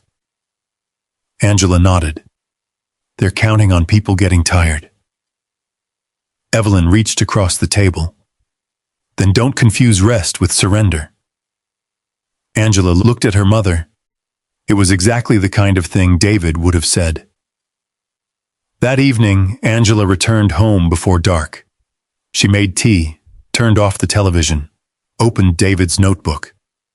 For once, she did not open a case file. At 10:17 p.m., her personal phone rang. Unknown number. Angela stared at it for 2 rings before answering. Angela Carter. Silence. Then the faint hum of an engine. A man's voice came quietly through the phone. Ms. Carter, this is Officer Michael Hayes. Angela straightened. The same officer who had stood beside Kingsley Boulevard while Cole handcuffed her. The same officer who had verified her registration and said nothing. I'm listening. Another pause. Hayes sounded as if he were forcing each word past something lodged in his throat. There was never a stolen Ducati. Angela did not move. Outside, a car passed slowly beneath the streetlights. What did you say? No stolen report, no matching plate, no dispatch alert. His breathing was audible now. Whitmore saw your motorcycle coming through the checkpoint and told Cole to stop you.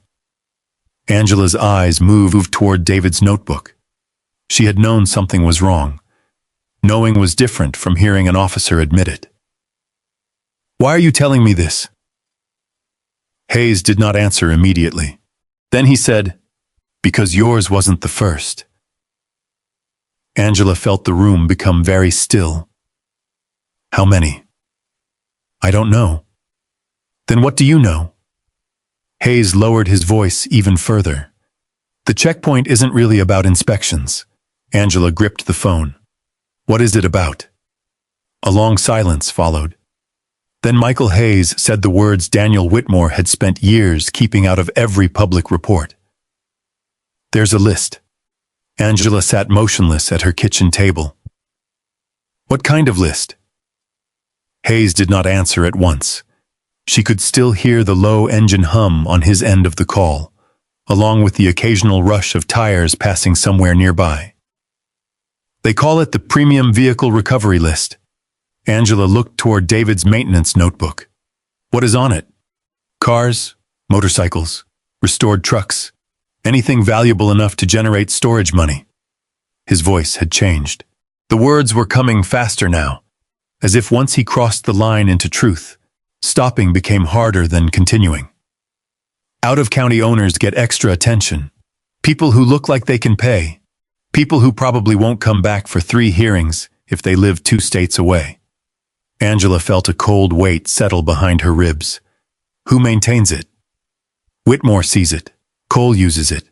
A couple of supervisors. Fairmont Recovery gets parts of it. Parts? Vehicle description, estimated value, where the owner lives. Sometimes the usual route. Angela's fingers tightened around the phone. Usual route? Hayes exhaled. Repair shops talk. Towing companies watch auction pages. Motorcycle groups, public event photos, dealership meetups. Anything that tells them where an expensive vehicle might show up. Angela's eyes went toward the garage. The dark red Ducati was not there. Only the empty space remained. Was my motorcycle on that list? Another pause. Yes. The answer was barely louder than a whisper. Angela did not speak. Hayes continued. I saw it before Saturday. How long before? 3 days. The kitchen seemed to lose its warmth. 3 days, before Kingsley Boulevard.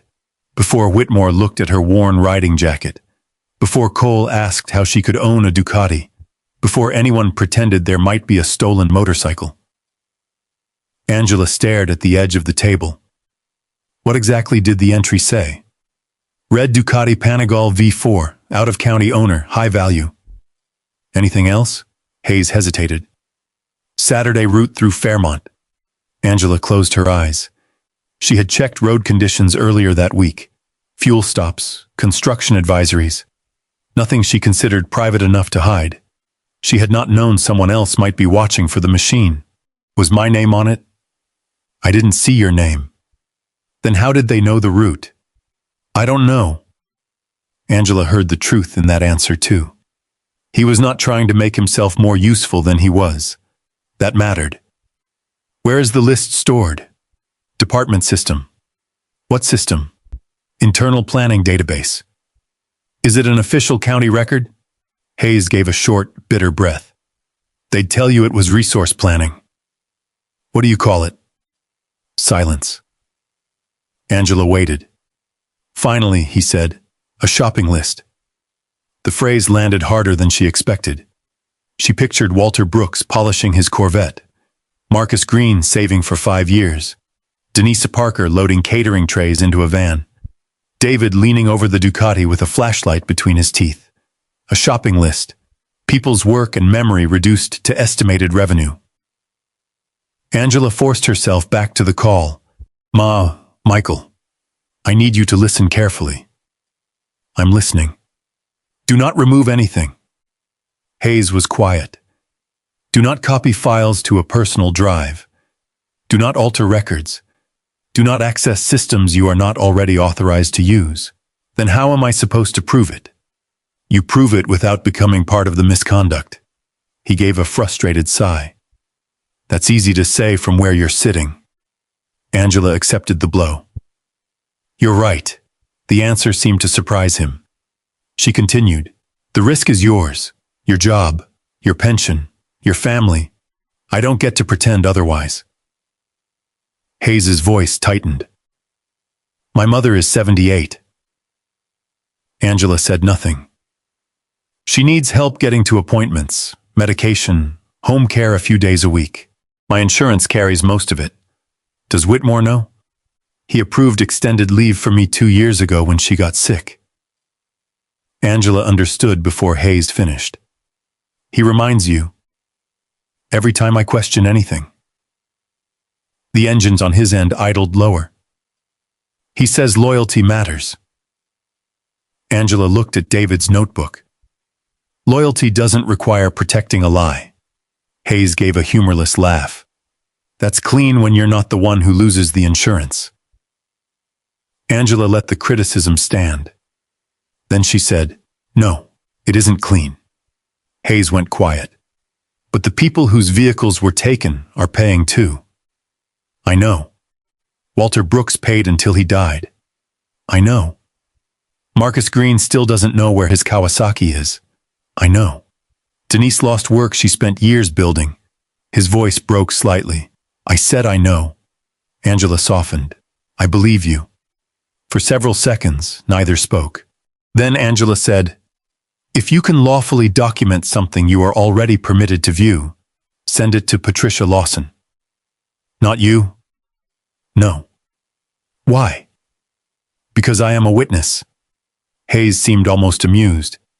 You run the FBI field office and you're worried about who receives a photograph. Especially because I run the field office. That answer silenced him. Angela continued. Patricia can transfer anything to Marcus Reed through the proper channel. Reed's already digging. Yes. Whitmore knows. Angela felt another small shift. How much does he know? Enough to be nervous. How do you know? He's asking who requested dispatch records. Cole's checking old reports. Everybody's suddenly being told not to discuss checkpoint operations outside the department. Angela looked toward the dark window. They're closing ranks. Yes. Michael, if you do anything, do it only if you can explain it later in a room full of people who don't trust you. Hayes gave a long breath. That's a pretty high bar. It should be. The call went silent again. Angela almost thought he had hung up. Then he said, there are projected numbers on the list. What numbers? Storage, release payments, sometimes a risk rating. Angela straightened. What kind of risk? Whether the owner is likely to challenge. Her eyes hardened. Challenge risk? Low, medium, high. Anything else? Some entries have notes. Angela thought of Walter. What kind of notes? I've seen likely quick pay. Out of county. Business dependency. Things like that. Business dependency. Denise. Angela felt anger rise for the first time since the call began. Not hot anger, something colder. They were calculating pressure. Hayes did not deny it. Yes, Angela's voice dropped. Was Walter Brooks on the list? I don't know.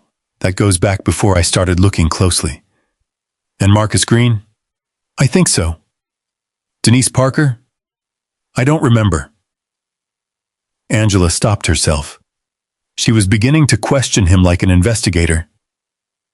That was exactly the line she had promised not to cross. She leaned back. That's enough for tonight. Hayes sounded surprised. You don't want more? I want what you actually know, not what pressure makes you guess. A quiet sound came from his side of the call.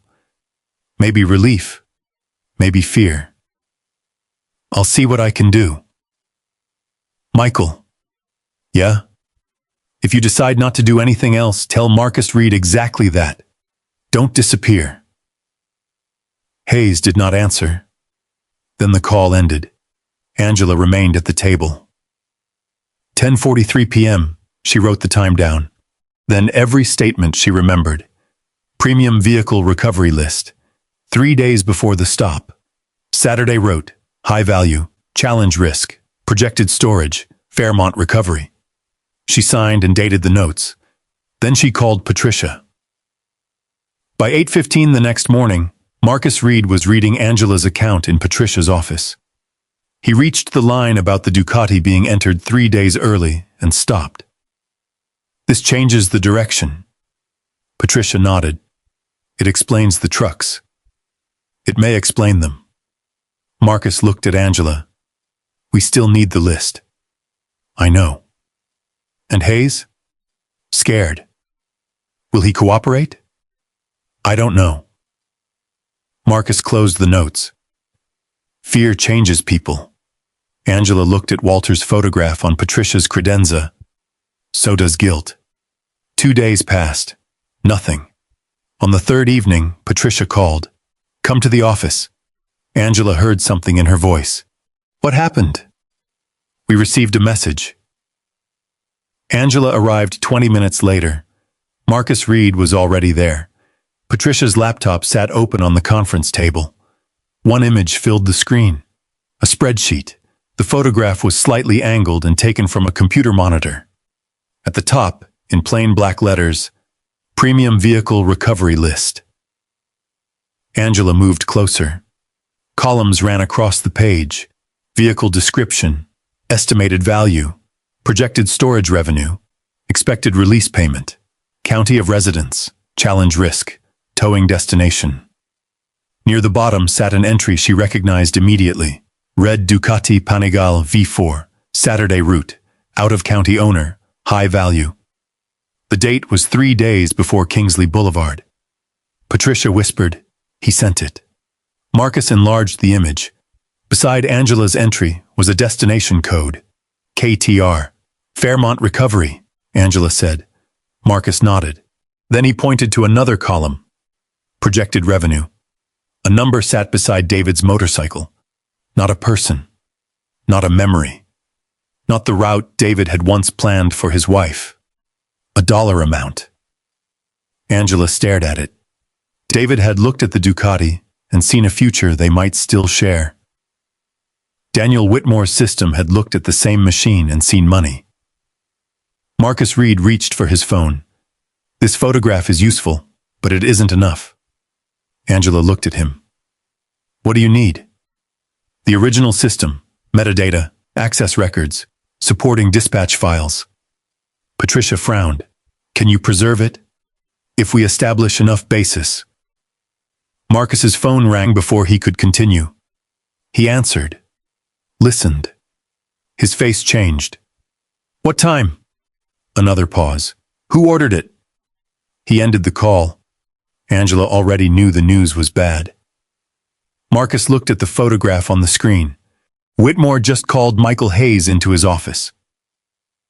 Outside, evening traffic moved below Patricia's windows, red brake lights stretching down the wet street. The list had finally surfaced. And somewhere across Fairmont County, Daniel Whitmore had just learned there was a witness inside his own department. Michael Hayes reported to the sheriff's office at 7:30 the next morning. Whitmore was waiting. Ryan Cole sat near the window, arms folded across his chest. A county attorney, Susan Keller, 57, stood beside a filing cabinet with a folder tucked beneath one arm. Whitmore pointed to the chair across from his desk. Sit down, Michael. Hayes sat. Whitmore placed a printed photograph on the desk, the Premium Vehicle Recovery List. Angela's Ducati entry was visible near the bottom. Did you take this? Hayes looked at the photograph. He said nothing. Keller opened her folder. This is an internal planning document containing restricted county information. A photograph of it was transmitted outside the department. Cole leaned forward. You called Carter. Whitmore raised one hand. Ryan. But Cole continued staring at Hayes. She got inside your head, didn't she? Hayes looked at him. No. Then explain how that picture reached federal investigators. Whitmore spoke more softly. We're not here to accuse you. We're trying to understand what happened. Hayes almost laughed. He knew that tone. Whitmore had used it when approving the extended leave Hayes needed 2 years earlier to care for his 78-year-old mother. Back then, it had sounded compassionate. Now it sounded like ownership. Keller slid a prepared statement across the desk. This clarifies that the list is used for resource planning, towing coordination, and workload estimates. It also states that you cannot verify any unlawful purpose behind Ms. Carter's stop. Hayes read the first paragraph, then the second. My call isn't mentioned. It doesn't need to be, Keller said. Cole leaned toward him.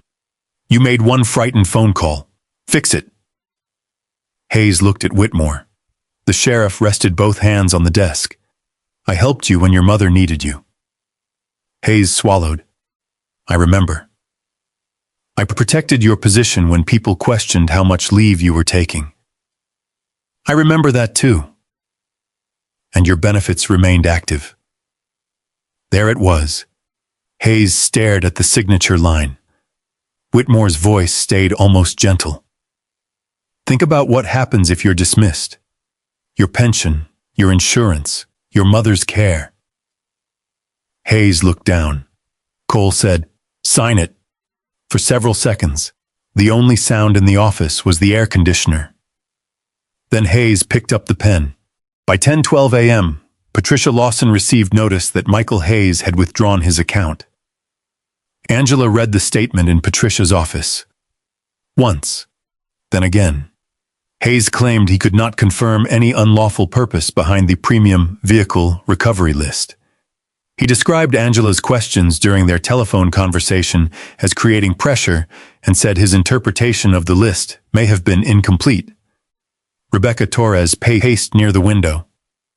He folded. Patricia remained seated. He was frightened. He knew what they were doing. Both things can be true. Angela placed the statement down. He didn't say the list was fake. Marcus Reed looked up from his copy. No. He didn't deny calling me. No. He didn't deny the Ducati was listed 3 days before the stop. No. Angela looked at him. But without Hayes standing behind the explanation, the photograph becomes easier to attack. Much easier. Rebecca stopped pacing. So that's it? Marcus shook his head. No. It means we need evidence that doesn't become afraid. His phone rang. He answered. The room watched his expression harden. When? He listened. Preserve whatever you still have. He ended the call. Patricia asked, What happened? The department's internal database is offline. Rebecca stared at him. Offline? Emergency server maintenance. Angela looked at the photograph. When did it start? Within hours of Hayes's meeting. Patricia leaned back. They're deleting it. Marcus's answer was careful. We don't know that, Angela did. Not as a federal official, not yet as something she could prove. But she knew what fear looked like when it moved faster than procedure. By afternoon, Whitmore announced that an internal review had found no evidence of financial misconduct. The television cameras returned to the sheriff's office. Whitmore stood beneath the county seal. Our department has reviewed the allegations surrounding the Kingsley Boulevard stop. Officer Cole acted within county procedure. The motorcycle was held only for ownership verification, and there is no evidence that any employee targeted the rider for improper financial reasons. Angela watched from Patricia's conference room. Rebecca shook her head. They investigated themselves in 3 days. Whitmore continued. Recent accusations appear to rely on misunderstood administrative documents and statements that have since been withdrawn. The screen changed. A copy of Hayes's statement appeared beside Whitmore's face. Angela looked away. They were not merely defending themselves now. They were building a public story. The witness had been confused. The list had been misunderstood. The FBI official had overreacted. The county had followed procedure. Every piece had been arranged to make the truth look uncertain. The next morning, a diesel engine stopped outside Angela's house. She stepped onto the driveway. A Fairmont recovery truck waited at the curb. The dark red Ducati stood on its bed. For one impossible second, Angela simply stared. David's motorcycle had come home. The driver, 60-year-old Carl Jenkins, lowered the ramp. "No fees," he said. "County released it." Angela watched him guide the Ducati down. "Why?" "Ma'am, I just deliver." He handed her a form. Angela read every line. The final paragraph stated that the property had been returned in satisfactory condition and that all disputes concerning the seizure had been resolved. Angela looked up. "I won't sign this." Carl sighed. "I need a signature." "I'll acknowledge receipt." "I won't say the dispute is resolved." "I can't change the form." "Then call whoever can." He studied her for a moment, then stepped aside with his phone. 5 minutes later, he returned with a pen. He drew a line through the final sentence and wrote, "Property receipt only." He initialed it. Angela signed beneath the correction. "Thank you," she said. Carl nodded. Angela rolled the Ducati into the garage. The tires crossed the concrete with a familiar whisper. She parked it beside David's workbench. For months in her memory, that space had always belonged to the motorcycle. Now it was filled again. The red fairings reflected the overhead light. David's tools hung above it. His photograph stood on the shelf. Everything looked right. Angela waited for relief. It did not come. She placed one hand on the seat. Walter Brooks's garage was still empty. Marcus Green still did not know where his Kawasaki was. Denise Parker could not recover the contracts she had lost simply because Angela's motorcycle had been returned. This wasn't justice. It was an invitation. Take your property. Take your private victory. Go home. That evening, Angela's phone rang. Thomas Bennett from headquarters. "The complaint against you is moving to formal review." Angela sat down at the kitchen table. "I expected that." "There's more." She waited. "Until the review is complete, your Fairmont restrictions remain in place. There may also be temporary reassignment of certain supervisory matters that could create an appearance problem." Angela closed her eyes. "I followed every recusal instruction." "I know. I didn't direct read. I know. I didn't use my office to recover the motorcycle. I know that too. Then why am I losing authority?" Thomas was quiet. "Because public confidence sometimes requires distance, even when the accusation is unfair." Angela knew the principle. Knowing it did not make it painless. Understood. After the call, Patricia came over. Angela had placed Walter Brooks's file beside David's notebook. "My motorcycle is back," Angela said. Patricia sat across from her. "And?" "Rebecca's brother lost his contract. Denise is under review. Your office was audited. Hayes withdrew. My authority is being restricted. You think the price is too high? I think other people are paying it." Patricia pushed Walter's file toward her. "Walter paid too. He didn't choose this fight. Neither did you." Angela stood and walked toward the garage. "I can walk away now." "Yes." Angela turned. Patricia did not try to stop her. That surprised her. "You can walk away," Patricia repeated. "But ask yourself what happens the next time Whitmore wants someone else to." Angela looked at the Ducati. "I don't want revenge." "Good. I don't care about embarrassing him." "Good. I want the truth." "Then don't confuse stopping with mercy." Patricia left shortly after 9. Angela remained in the garage. She opened David's notebook. "Take Angela north when she's ready." Then she opened Walter's file. The old photograph showed Walter standing beside the Corvette, smiling with the quiet pride of someone who had spent years putting something back together. Angela studied the paperwork again. Traffic stop, tow dispatch, storage transfer. She moved to Denise's file, then Marcus Green's. One detail kept returning. The sheriff's database was gone, but Fairmont Recovery's trucks had traveled on public roads. They had left a commercial yard. They had used dispatch software. Fuel records existed. Gate records existed. Possibly location records. Whitmore had erased the place where the orders were written.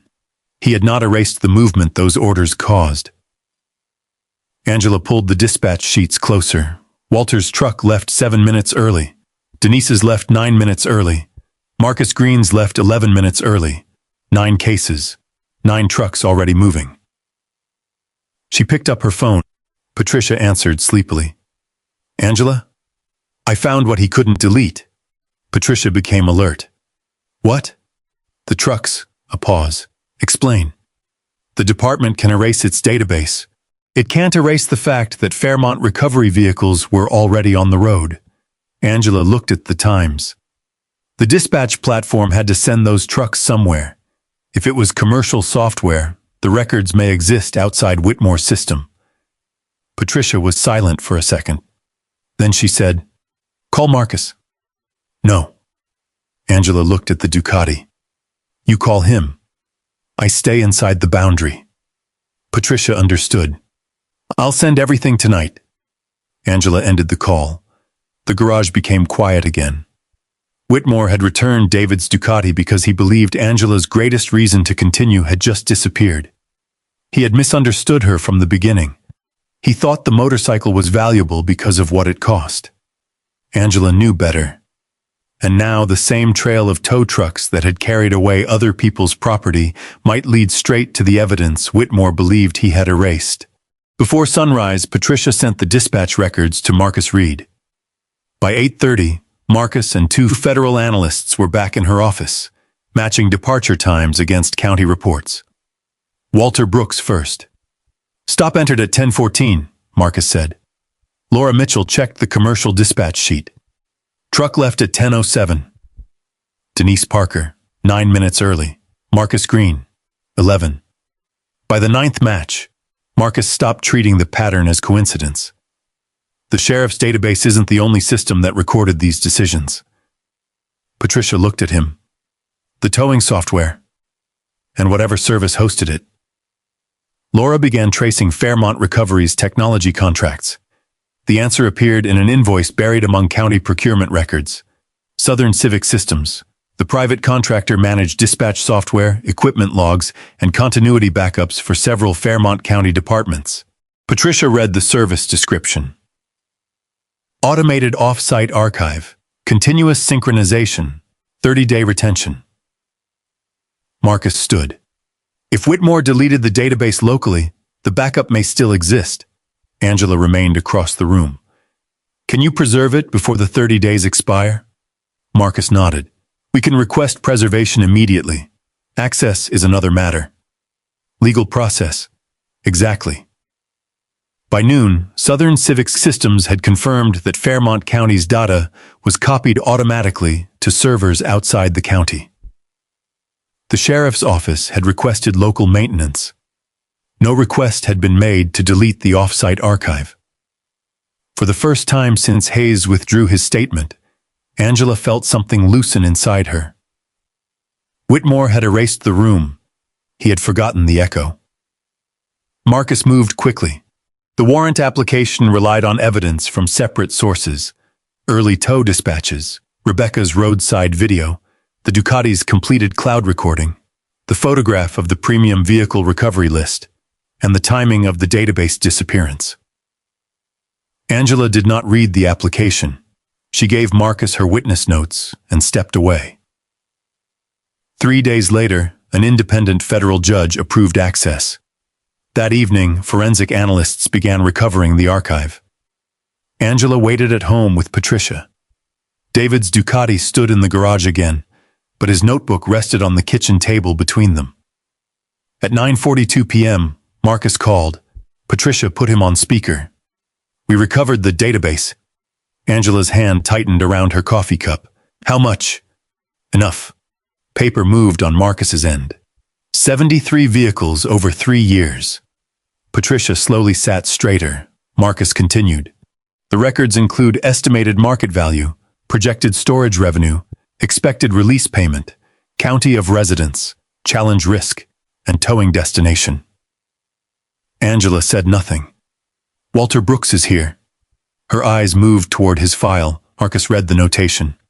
Owner likely to contest. Extend storage duration. Patricia closed her eyes. Denise Parker? Business pressure likely. Early settlement expected. Angela's face hardened. And Marcus Green? A pause. Owner declined informal resolution. Moved to secondary storage. The words were almost clinical. That made them worse. No anger, no accident. Just calculations. Human pressure reduced to columns. Your Ducati was entered 3 days before the stop. Red Panigale V4 Saturday route. Out-of-county owner. High value. Fairmont recovery destination. Angela looked through the kitchen doorway toward the garage. David had once written a route into a notebook because he imagined a future with her. Someone else had recorded that same motorcycle because they imagined revenue. Patricia asked, "What about Cole?" His checkpoint records include performance totals tied to seized vehicle values. Extra payments appear as overtime, administrative assignments, and special duty. And Whitmore? Monthly summaries went to his office. He approved checkpoint schedules and Fairmont Recovery's contract renewals. Angela finally spoke. Anything showing he knew what the pressure ratings meant? Marcus went quiet. Then he said, yes. An email instructed Fairmont Recovery to extend storage on owners expected to challenge seizures. Another approved moving disputed vehicles away from the public lot before scheduled hearings. Patricia whispered, there it is. But Marcus did not sound relieved. There's more. Angela heard the change immediately. What happened? Southern Civic Systems notified a county consultant this afternoon that federal agents had requested archived records. Patricia stood. Who did the consultant tell? We're determining that now. But less than an hour later, Whitmore messaged Fairmont Recovery. Marcus read from the recovered communication. Move premium units tonight. Separate titles, clear paper files. Transfer auction documents before midnight. Angela's pulse quickened. Where? Destination code says Bellamy. She looked at Patricia. Same code as Marcus Green? Yes, Marcus said. And Walter's Corvette. Another message had gone to Ryan Cole. Report to secondary storage. Verify vehicle numbers before transport. A third instructed that classic cars and high-value motorcycles leave first. Angela looked at the clock. 9:51 p.m. How long until the first transport? According to the schedule, a little over 2 hours. Do you know where Bellamy is? Not yet. Patricia was already searching county property records. 3 former industrial properties carried the Bellamy name. None was registered directly to Whitmore or Fairmont Recovery. Marcus said, one towing unit is already moving west. Another tracker stopped transmitting. Angela's eyes went to Walter's photograph. If they separate the vehicles from the titles, owners have to rebuild the connection from secondary evidence, Marcus said. And if the vehicles leave the state, recovery gets harder. Angela forced herself not to cross the line. She could identify the danger. Marcus had to direct the operation. Only one person had ever mentioned a hidden storage location. Michael Hayes. Marcus called him. Voicemail. Again. Nothing. Angela tried. No answer. At 10:03 p.m., Michael Hayes was sitting in his mother's living room with his personal phone switched off in a kitchen drawer. His mother, Dorothy Hayes, 78, sat beneath a reading lamp holding a letter from her healthcare provider. She handed it to him. What does this mean? Michael read it. Her home care assistance and prescription coverage were under review because of a possible change in the employment status of the primary policyholder. No benefits had been canceled. Not yet, but Whitmore had made certain Michael understood what could happen. Dorothy watched him. This is because of your job. I don't know. Michael. He looked away. She removed her glasses. What did you do? I called Angela Carter. Why? Because the motorcycle wasn't stolen. Dorothy waited. There was a list, he said. Whitmore used it to target valuable vehicles. Was that true? Yes.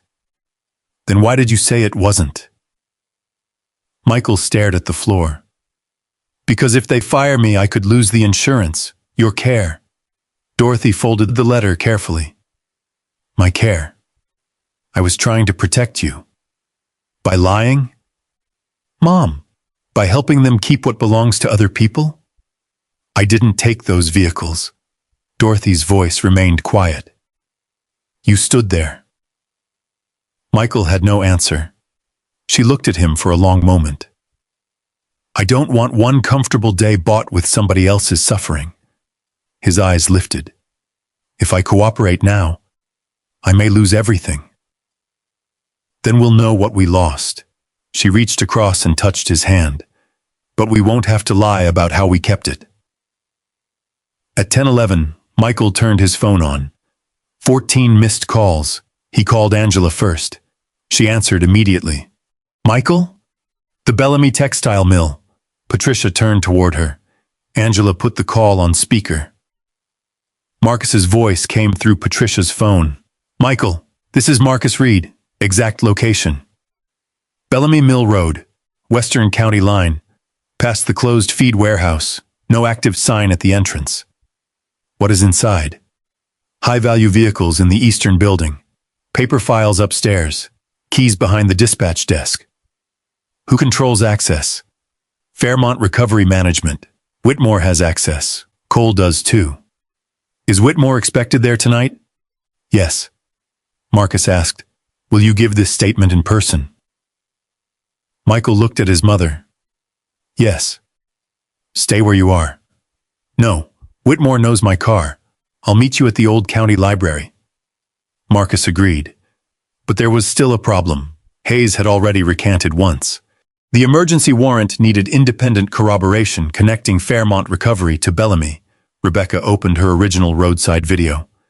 Frame by frame, they watched the tow driver approach David's Ducati. Then Patricia leaned closer. Stop. The driver's identification badge had turned toward Rebecca's camera. Fairmont Recovery appeared across the top. Beneath it was a smaller logo, Bellamy Storage. The detail had been visible since the afternoon Angela was handcuffed. Nobody had understood it. Rebecca enlarged the frame. Angela remembered the silent crowd, Cole's baton, the green cloud icon, the clipboard. The camera had preserved more than Whitmore's words. It had preserved his connection. Patricia found an equipment invoice listing a secondary Fairmont Recovery Service location on Bellamy Mill Road. Marcus forwarded both pieces to the federal prosecutor. At 10:44 p.m., the emergency warrant was signed. Federal vehicles moved toward the Western County line without sirens. Inside the old textile mill, bright industrial lights burned behind dirty windows. Ryan Cole checked identification numbers against a printed transfer sheet. Boxes of titles sat open on a table. Daniel Whitmore stood in the upstairs office reviewing documents. Walter Brooks's Corvette had already been loaded into the first enclosed trailer. Marcus Green's Kawasaki waited inside the second. The main gate began to slide open. The first transport rolled forward. Then headlights appeared at both ends of Bellamy Mill Road. Dark federal vehicles approached without emergency lights and turned across the entrance. The transport driver hit the brakes. Inside the yard, Whitmore stepped toward the warehouse door. Marcus Reed emerged from the lead vehicle with the signed warrant in his hand. For years, Fairmont County had made ordinary people prove they had the right to keep what was already theirs. Before midnight, the men who built that system were about to learn what happened when the evidence finally arrived before they could move it. The first transport stopped halfway through the Bellamy gate. Marcus Reed stepped into the wash of its headlights with the signed warrant in one hand. Turn off the engine. The driver hesitated. I've got county transfer papers. You can present them after you turn off the engine. The diesel went silent. Inside the yard, Fairmont Recovery employees froze beside trailers and tow trucks. Some held clipboards. Others stood near vehicles already prepared for transport. Sheriff Daniel Whitmore came out of the eastern building carrying a folder. His uniform was still perfectly arranged. His confidence was not. "You are interfering with county property," he said. Marcus held out a copy of the warrant.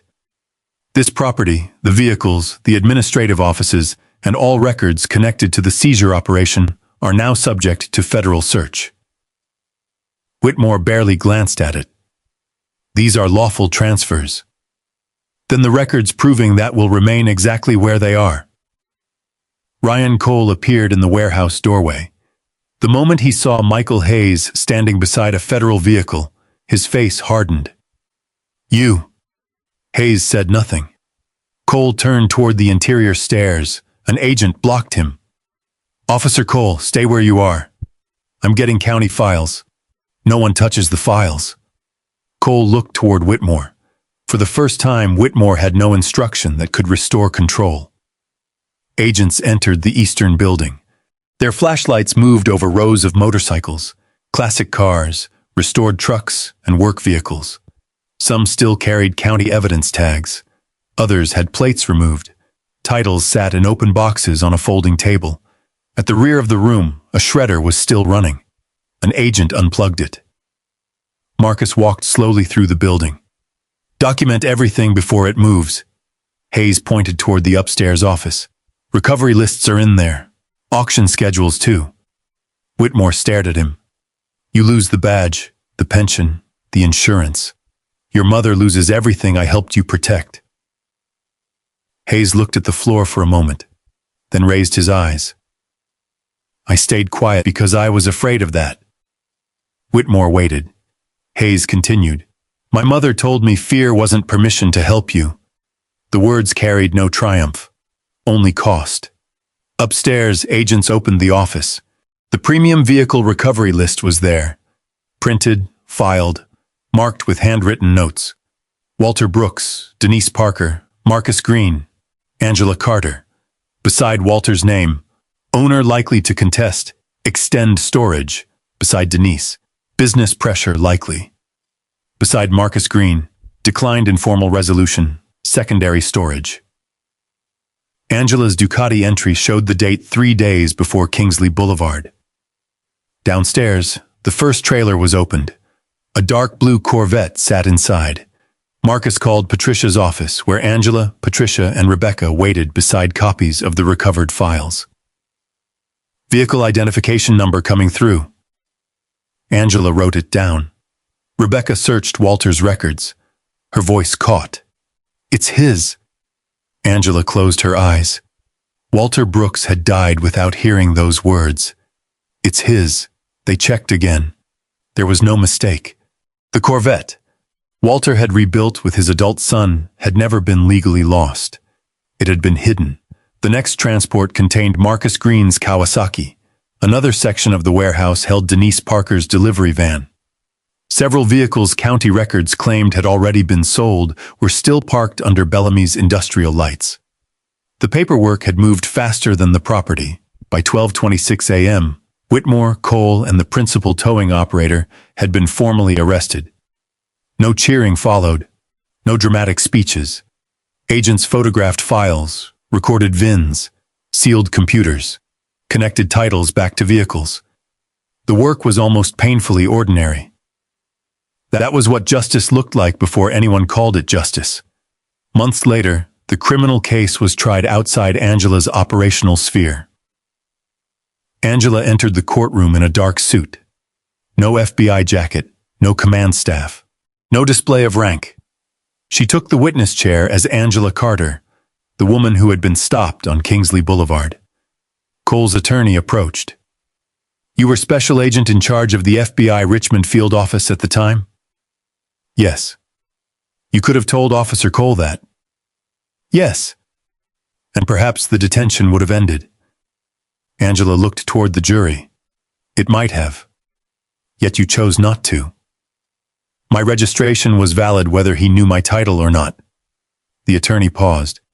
Your motorcycle was eventually returned. Yes.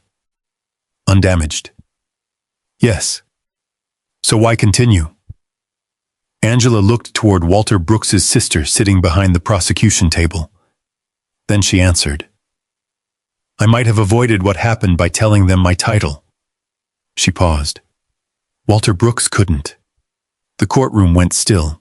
The law wasn't supposed to become more protective because they discovered who I was.